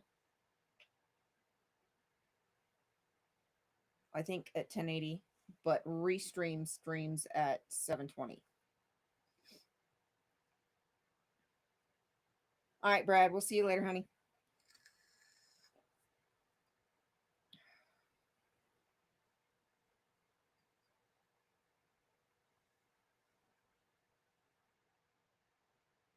Yeah, I think I have to pay. Let me double check. I think I have to pay for, yeah, I've got to pay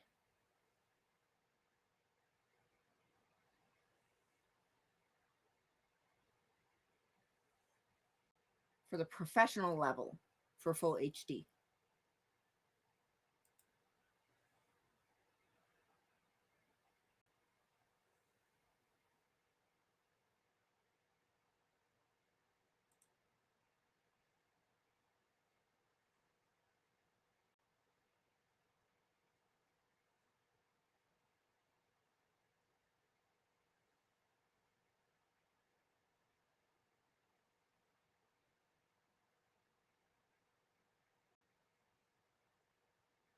Yeah.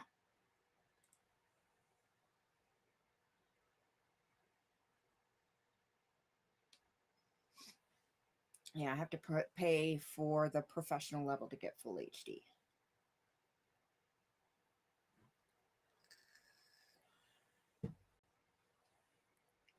Yeah, but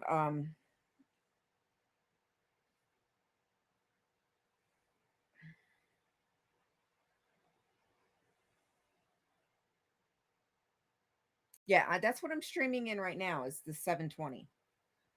Um, I do believe I know my webcam is 4K, and if I'm not mistaken, the art cam is set at 1080, but it doesn't matter what the cameras are set at. Um, Restream will only allow me to stream in 720 unless I pay for the professional level, which is the second level. That will allow me to stream in 1080. The basic level, which is the first level, is 720. Then the professional level, the second level is full HD. So,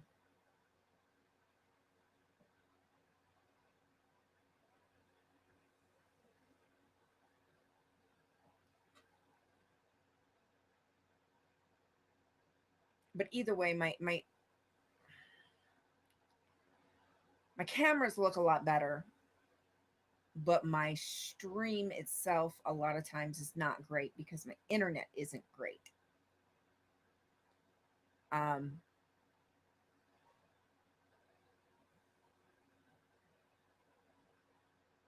I just need to break down and get Starlink.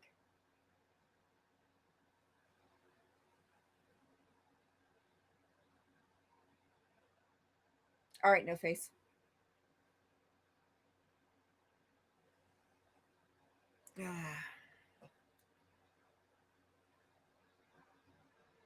I'm probably not going to last much longer myself. I am exhausted.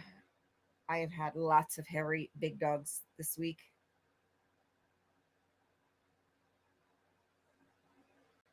I'm exhausted.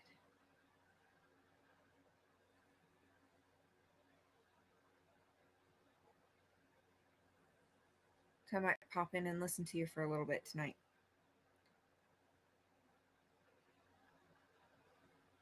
Because I think I'm actually just about done.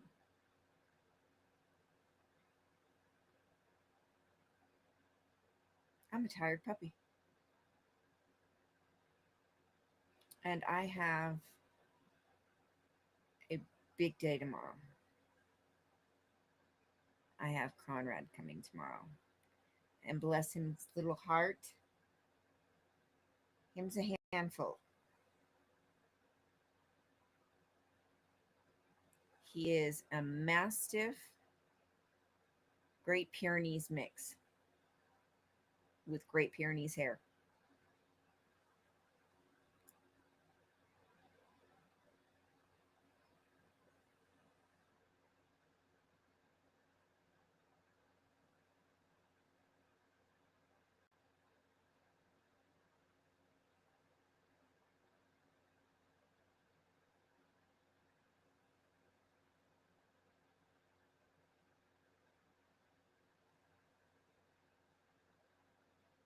I have my hands full tomorrow.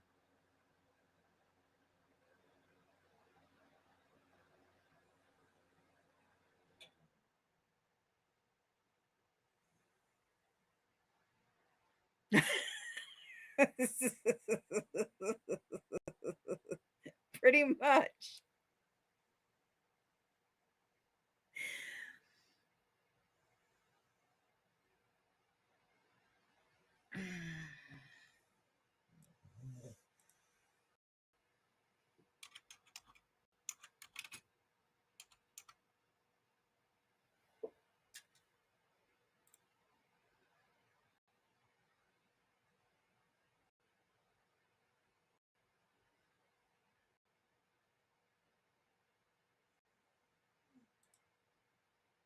Let me find one got hair like him.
That's a great Pyrenees.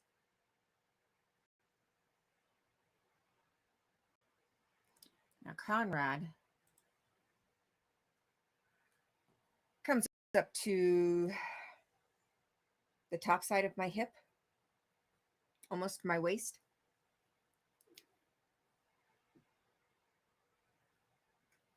Right, Red?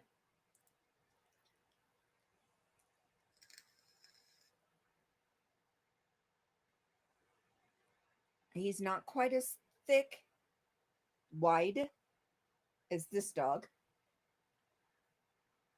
He's a little bit more petite as far as, stoutness. But him's a big boy. He comes up probably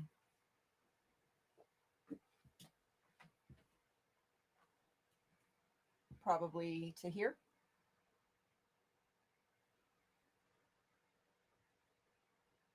I can set my hand on his shoulders like this.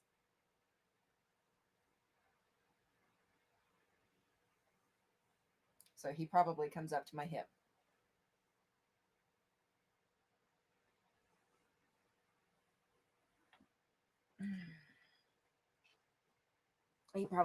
His shoulders probably come up to my hip.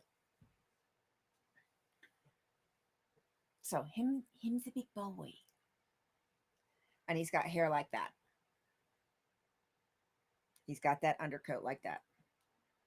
So him's a big boy. The Mastiff makes him slightly larger than your normal Pyrenees. Well, his family takes really good care of him. So he doesn't get matted up or anything like that, so like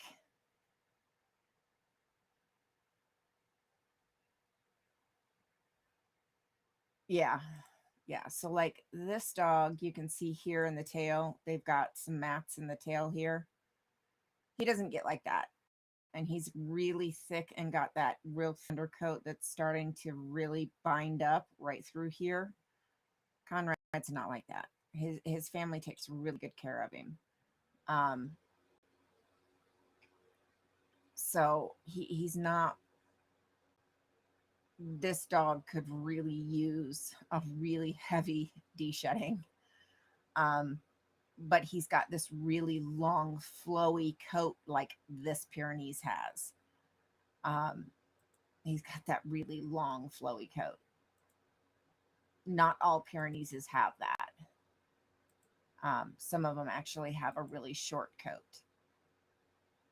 Um, Conrad has the really long, flowy coat, but the Mastiff in him makes him larger, taller than your average Pyrenees.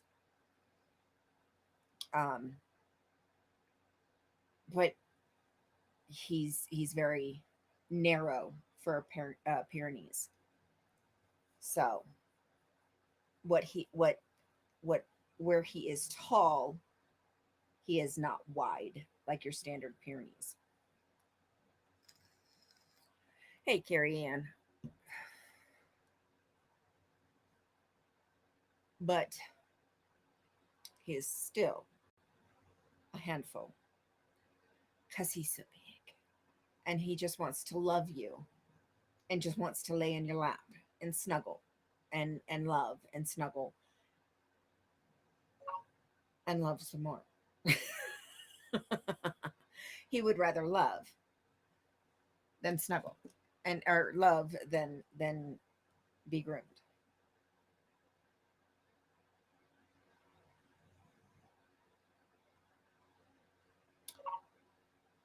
Yeah, yeah, that looks, yeah. So that's what I'm talking about. That's more of a short coated Pyrenees, but he's gorgeous. Oh, he's beautiful.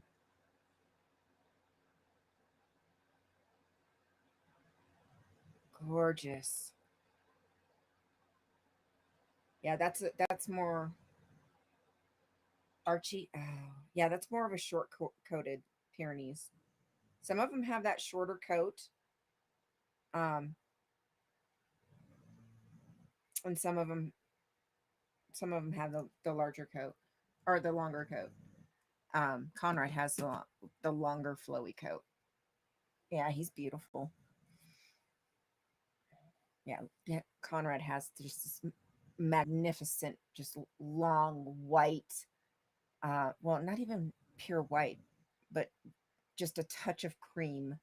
This long, flowing coat, and it is magnificent. And he is stunning. Oh, he is. Oh. But like I said, he absolutely no face. He would rather climb in. I got the hiccups now. Holding my breath. He would rather climb in your lap and love you and snuggle you to pieces than be groomed.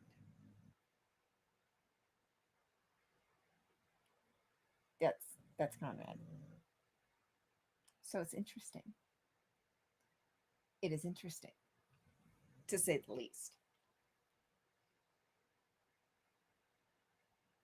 Oh, good. Yeah, they're very, very loyal dogs. Very loyal dogs. Yeah. So, oh, goodness gracious.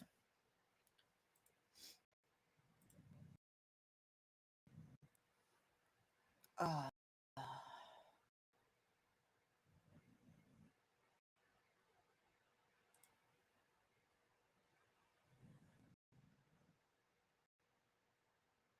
all right. Yes. Yes. So here's what I'm talking about. So you've got some that are short coated like this. This is what I would consider a short coated. And then you have some like this that are more, this is medium coated. This is a long coated.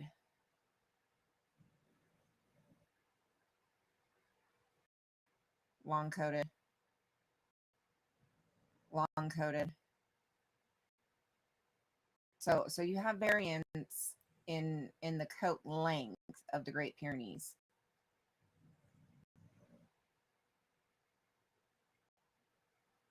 And it also depends on how well they're maintained as well.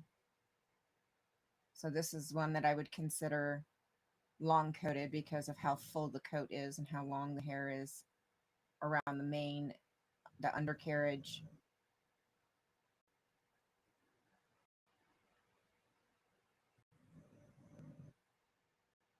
This is the one I just showed you. This would be what I would consider a long coated.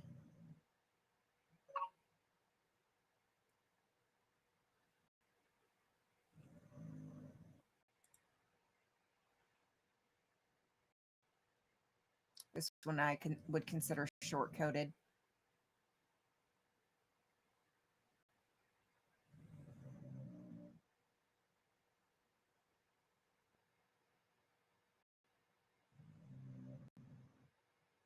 So yeah, so that's the difference. It's a lot in how they're maintained, um, and really the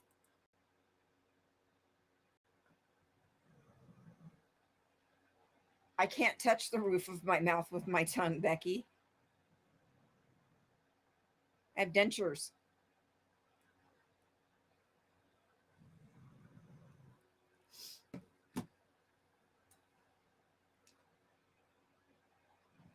Yeah, they're very good guard dogs. I know. Oh, the puppies are so daggum cute. So yeah, and that's just a natural variance within the breed, whether they come out just like labs. Some labs will come out with the shorter, smoother coat, and some will come out with a slightly longer coat. Um, yep, the doctor set the rules. So it's the same thing. Same thing with um, dachshunds. Same thing with that. Sometimes you'll have dachshunds come out smooth coated, wire hair, long hair. It's the same breed, but you can get a variance in the coat type. With Great Pyrenees,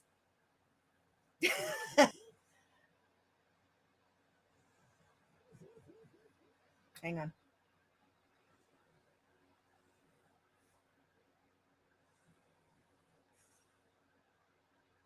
Hey, Momo, you making that ugly face again, baby. It's a bad dream. Yeah, it's all right, baby. It's all right. You need a snuggle from Mama? Or you's okay? You's okay? It's all right, baby. Mama's all right. It's all right. I love you. Good girl.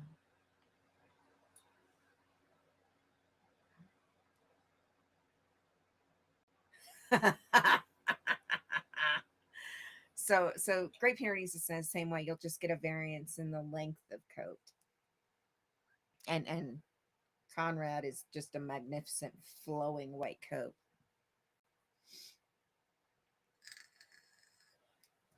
I have to get pictures of him tomorrow. If I remember, I will try to get pictures of him tomorrow. Robert, I like it. Hi, is you okay, baby? Yeah, that was just a bad dream, baby. You safe. Mama loves you. I love you. It's just a bad dream. That's all it was, just a bad dream.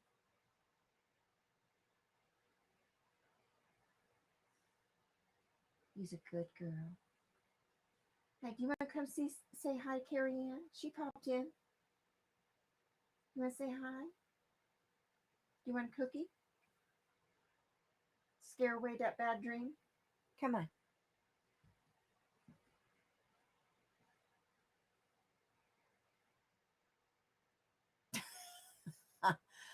Hardest dog I've ever groomed. As far as the groom or as far as the dog itself? Come on. Yes, come get a cookie and say hi to Carrie Ann. And Robert, real quick before he goes. Come on, up.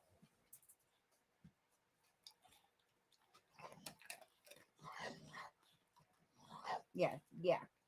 Get that bad dream go away.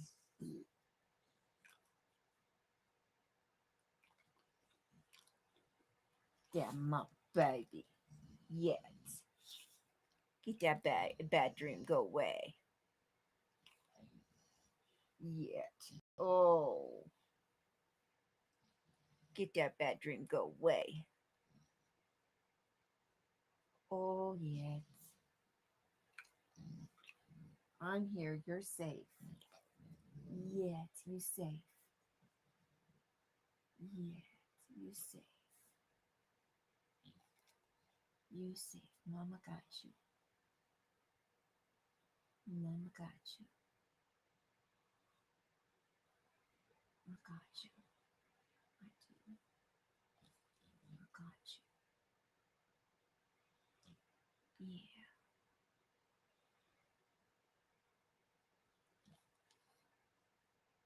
All right. There you go, baby. Mm. Got my girl. All right. We scared that bad dream away, huh? Got my girl. What that big yawn? We scared that bad dream away, huh?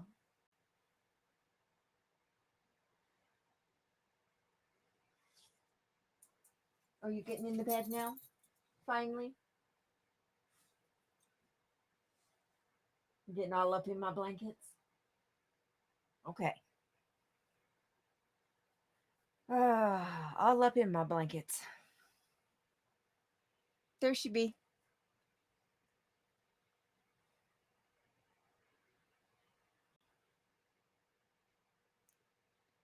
I can't with her.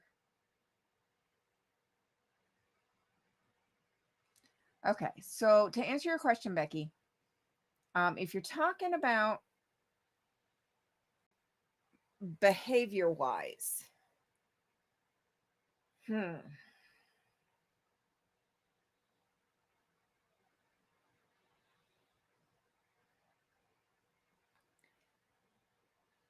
I would have to say back in Florida, there was this one poodle mix. His name was Booger.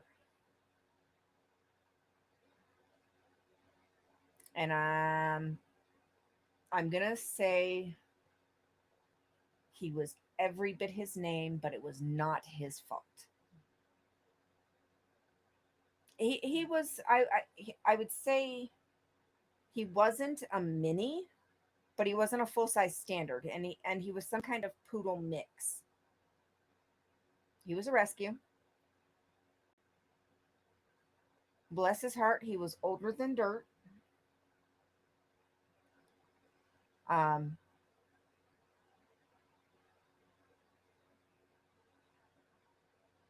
he was every bit his name, but it was not his fault. I will stress that till the end of time. It was not his fault. One, he was a rescue. That's what his owner told us. Two, he was going blind. He was pretty well deaf. And three, he was senile.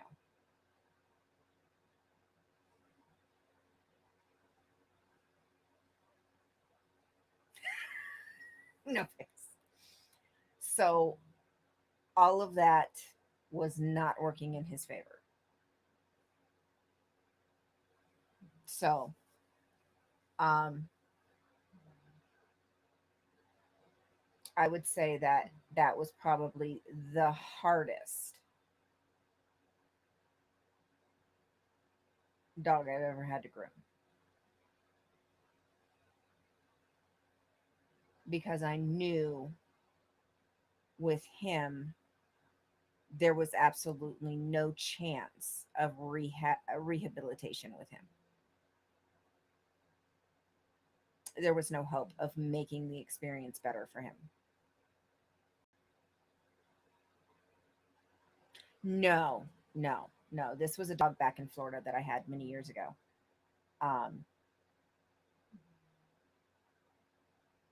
and I was the only one that would even try to work with him, because everybody else had just, it was just, they were to the point where they couldn't groom him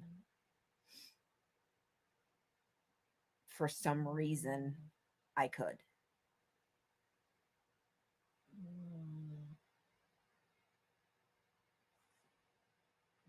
for some reason I could. Um, so not only was it just difficult to work with him, but emotionally and mentally it was a strain, because with him I knew that there just was no hope of rehabilitation with him. Whereas with many of the other dogs that I work with that have issues, there is hope of rehabilitation, or at least, you know, there's a chance with many of them to try to work them through some of the fear, because 99% of the time that's exactly what it is. It's fear. With Booger, he fell into that 1% that it wasn't. It was, you know, other issues. So, as far as, behavior, he will probably always rank as one of my most difficult clients.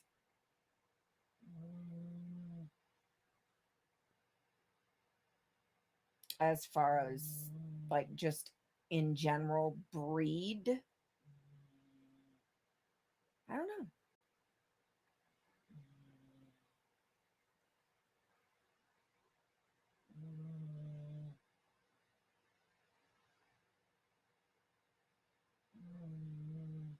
I don't know. I don't really have anything specific. That could have been that could have been Becky. Yeah, because his name was Booger, and sadly, he was every bit his name. But like I said, I will forever defend him. It wasn't his fault.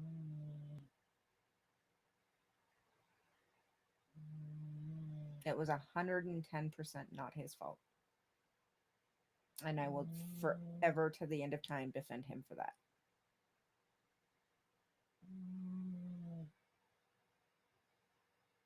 Yeah. But as far as like a breed in general that is difficult, not really.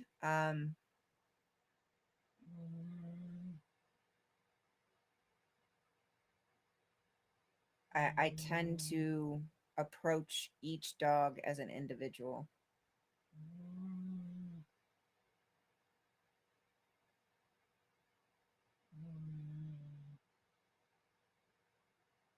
Haircuts are haircuts, you know.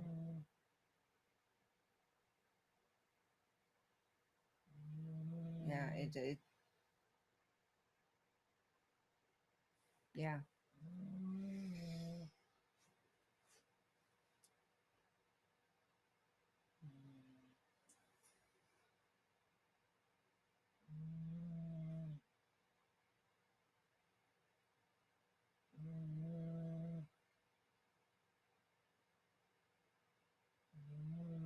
Yes.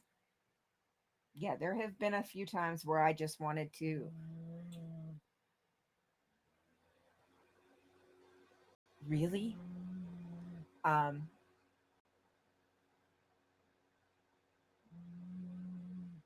and this is not, trying to be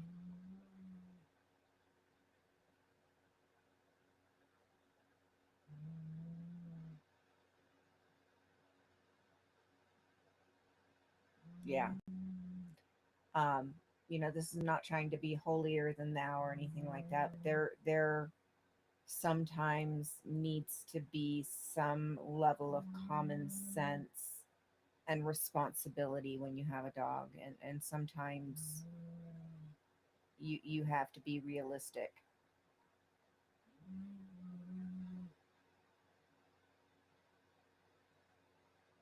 when you have any animals, not just dogs, but any animals. Yeah, and sometimes you just have to be realistic and be honest with yourself whether you have that level of common sense or not.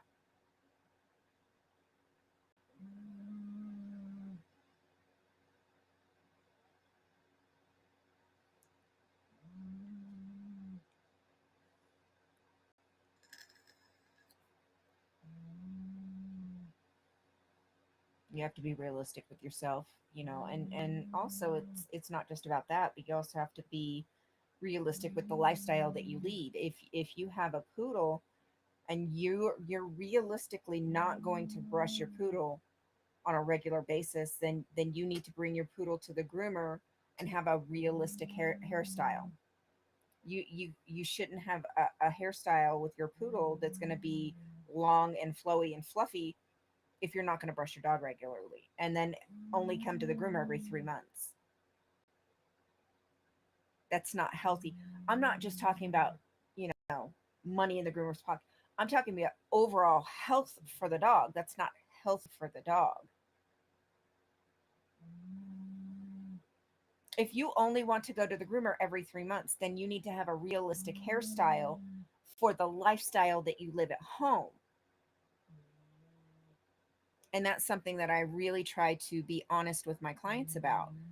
You know, well, what should I do?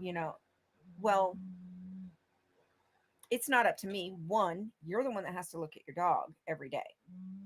Two, you're the one that leads the lifestyle with your dog. So, what kind of lifestyle do you lead?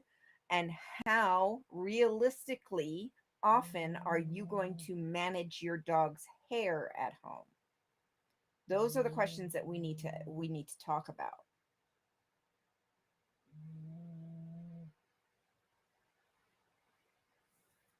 See, and that's being realistic. Those are the questions that you need to ask yourself. These are the things that you need to think about. And these are the questions that I ask my clients all the time. Every time I get a new client, these are the questions that I ask. I will stand there for 10, 15 minutes going over, okay, what kind of lifestyle do you lead? Do you go into the hills? Does your dog go with you? Do you let your dog out into the weeds, into the brush, into the trees? Because we're thinking about stickers, foxtails, pine pitch. I mean, these are the things that I ask regularly. We need to think about the lifestyle. Okay, we get those questions answered. How often are you realistically? Don't sugarcoat it. Don't give me what you think I want to hear. I want to know realistically. How often do you have time to fully and thoroughly brush your dog at home? Do you know how to properly brush? What kind of brushes are you using? What kind of tools are you using at home? Let me show you how to use them properly at home. Can you manage this at home? If not, then we need to find something happy medium in the middle. How often do you want to come in? I'm not here to make $1 million in my clients in 5 years. That's not what I'm here for. That's not why I'm in business. I'm here because I love what I do. I want to build a long term relationship with my clients. I'm not here to get as much money out of you as I can today. I'm here for the future.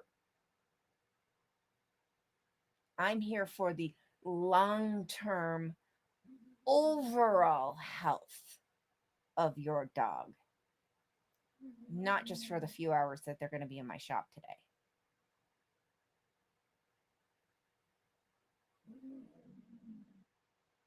These are the questions that I ask when I deal with a client. Yes, Becky.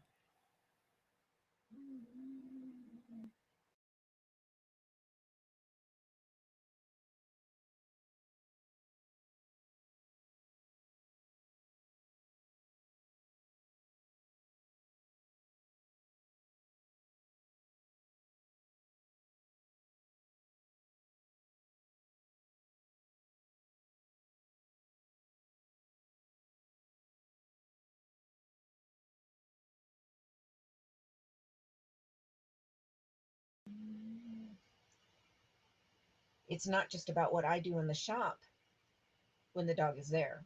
It's about what happens at home for the rest of the time too.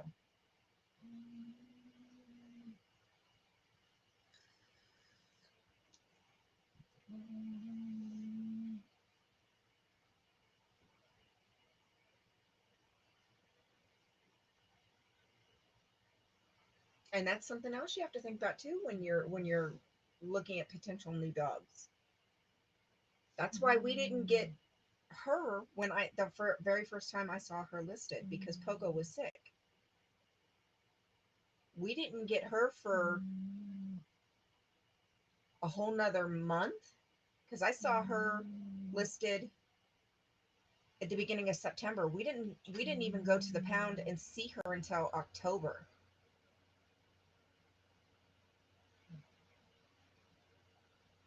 And that was after we lost Pogo. So yeah, exactly. We have to be with animals, we have to be realistic.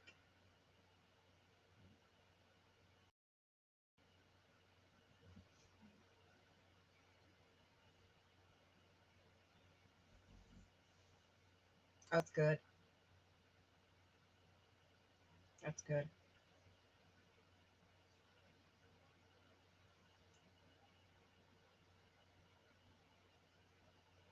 Ooh. Ugh.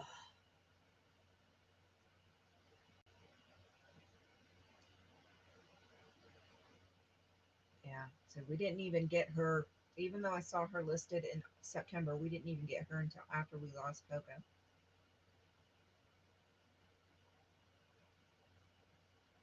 And that wasn't the plan. We had planned to bring home and start training, but he had gotten so sick so quickly, that's not what happened. And I wasn't going to bring home another dog while he was sick. So, yeah.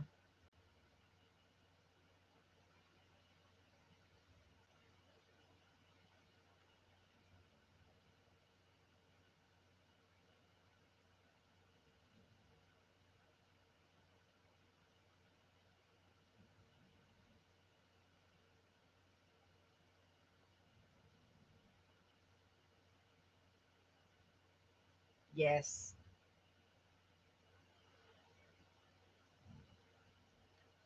See, and that's being realistic, and that's being responsible, Scooter. Exactly.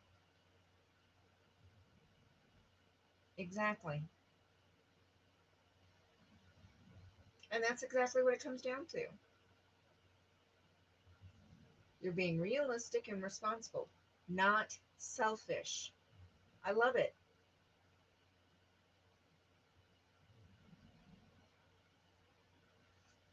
Is it hard? Absolutely. Is it something we want to do? Probably not. But it's being realistic and responsible.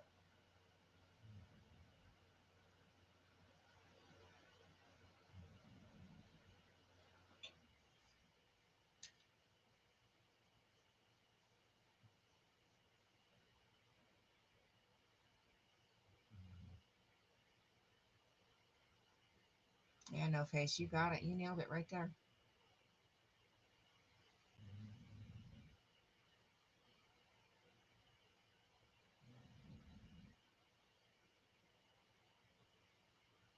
Perfect, Maya. Perfect. See, and Maya's another example of, you know, there's nobody there in her area that can do grooming services or anything. So to be a responsible owner, because she has a dog that needs regular grooming, what did she do? She learned how to do grooming. And when she's got questions, or she watched some of my grooming videos and saw some of the equipment that I used and wasn't sure about it. So she asked questions and she learned some new stuff and learned about some new tools. And holy crap, she learned about thinning shears. And she's like, yes, I need those, you know, and she hasn't stopped learning about how to be able to properly take care of her dog. That's being smart. That's being responsible. And that is being realistic and being willing to go the extra distance to do what needs to be done.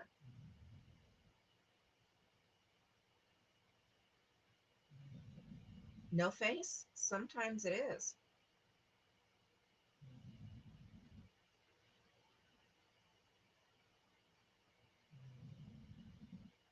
And I'll be perfectly honest with you, that is something that I struggle with.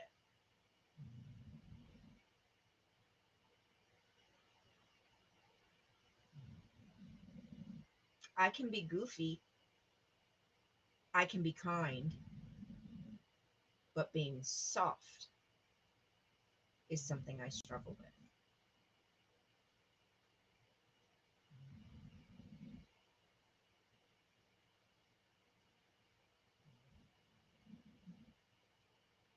Maya, I'm telling you, I love thinning shears. And to think, I learned how to do all my shaping, all my thinning, and to think, I learned how originally learned how to do all of that without thinning shears. I love thinning shears now. I love thinning shears now. Major asset. Love them. Love them. Makes life so much easier. Oh, perfect, Red. Perfect. Yeah. Thinning shears, love them. Because it's so much easier to go in and do shaping, gentle shaping, being more confident that you're not going to go in with the scissors and chop a huge chunk out. You can do a lot more gentle shaping, and they're thinning shears are amazing.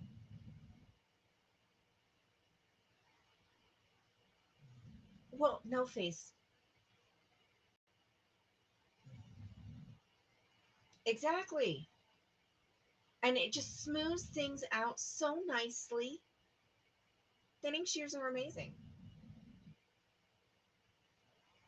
Thinning shears are amazing. I love them.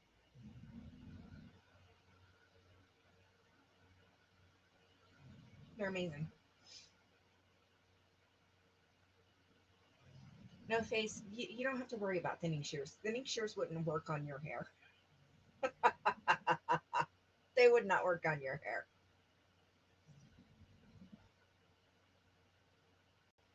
I got you, Scooter.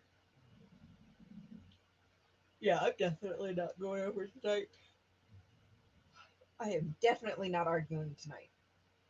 I didn't even think I'd make it this long, honestly.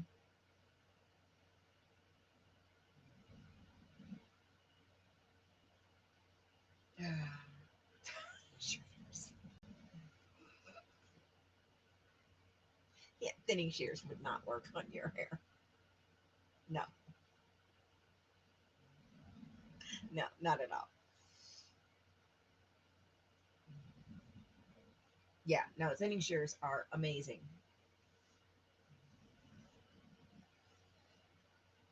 Well, being that she's a husky, I wouldn't recommend it. She's a double coated dog, and typically, now I know I will probably, if other groomers heard this, I know I might get hate for this, but I'm just gonna say it. I typically recommend against using clippers on double coated dogs. Double coated dogs are dogs that shed one coat for another for season change.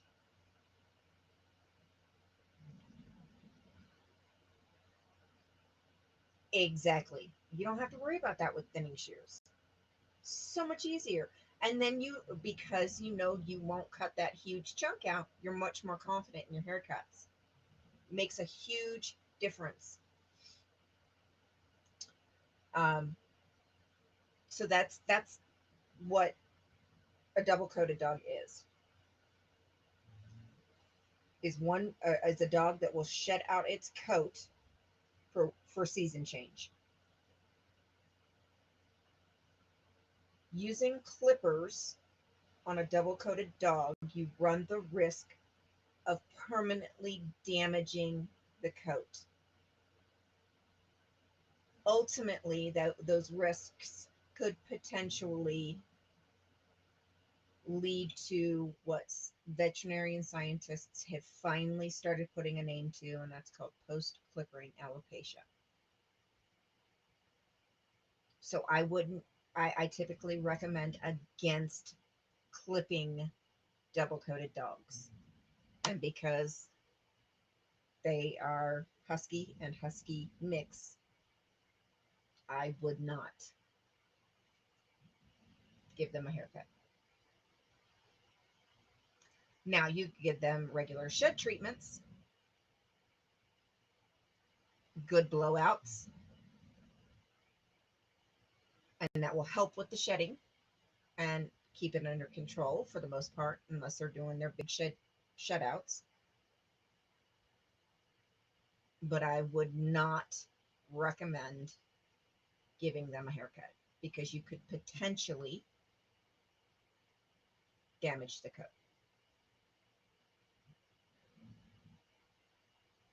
So I don't recommend clipping double coated dogs. Yes, Maya, I have cried many times over a dog throughout my career. Sometimes talking to the owner has helped, and sadly, most times it doesn't.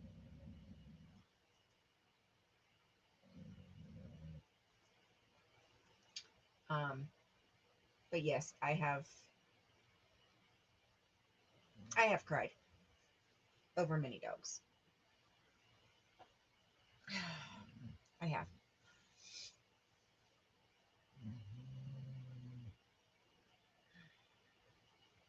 I have. And then there are also the times that I've cried over losing a client. Um, if they're familiar with going to the groomer, then they're familiar with a force dryer. Something that a little trick that you can try is hooking them up to like a fence post or something so they can't run from you.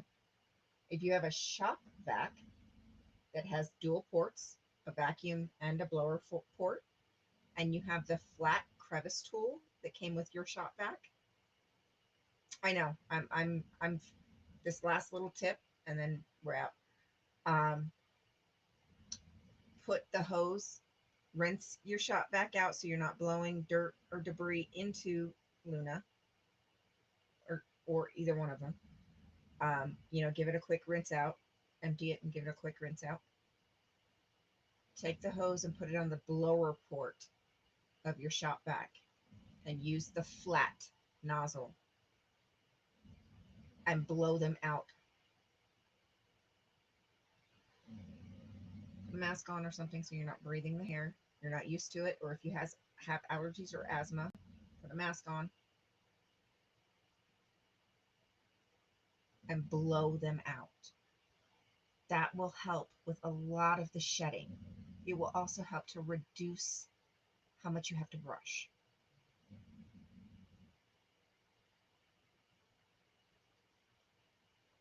Just a little tip. Is it as good as what the groomers will do? No, but it helps.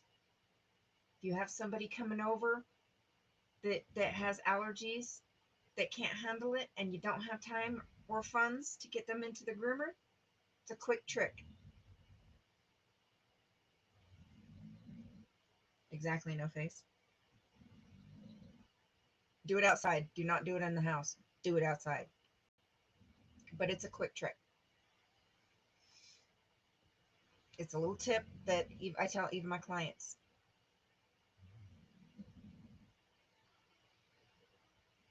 You need to freshen them up. They start smelling a little musty. A quick spritz down when you're gonna when you go to spray them down. A quick spray down with 50-50 water and white vinegar, or even apple cider vinegar. The vinegar will help to. It's a natural deodorizer. You walk into my shop, and my shop does not smell like wet dog. It's a natural deodorizer. Yes, I'm done. It's a natural deodorizer. It'll help freshen them up in between baths. Okay. No Face said he was going live. I do believe Cricket is live. I, I, I, I'm done. My tips are done. These are the same tips I give my clients. So little tricks, tips that you can do at home just to kind of help maintain your dogs. I'll be done. No Face said he was going live. I think Cricket's live. Um,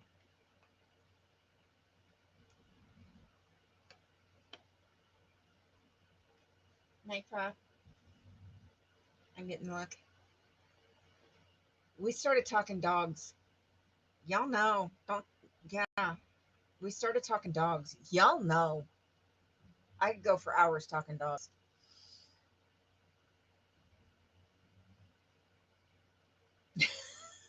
I like that one, Maya. All right. On that note, because I'm getting a real big. Yeah, you can do either white vinegar or apple cider vinegar, either one. And as soon as the dog is dry, you won't smell the vinegar, but it will help to just give a quick deodorizer. Yep. See, y'all started talking dogs. We all know how that goes. Cannot talk dogs at the end of the show. Cannot talk dogs at the end of the show. I'll go for hours on just dogs alone. Y'all know this. Y'all gonna get me in trouble. All right. No Face, Cricket, pick or choose.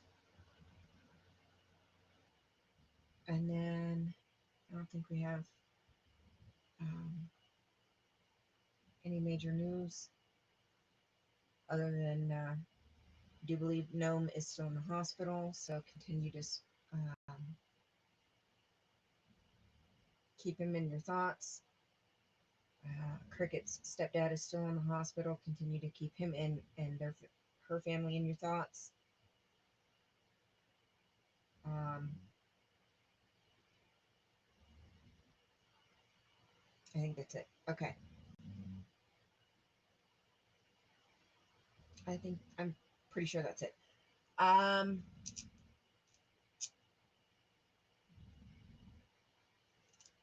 my mind just went blank.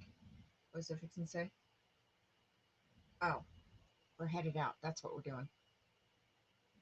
Links are in the chat.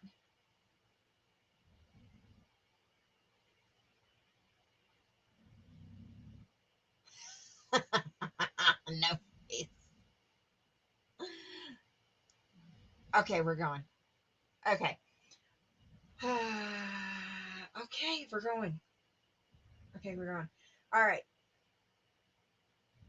If you're headed to bed instead of continuing the conversation and you need them, night meds, sweet dreams, sleep tight. If you're on the other side and you need them, day meds. I see you guys. Keep cracking me up. Um, have a wonderful day. Yes, Becky. Find something beautiful to look at and make the day better, I promise.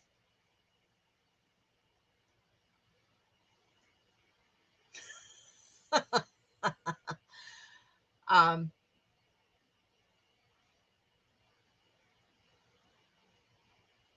brain fart, brain freeze, whatever you want to call it.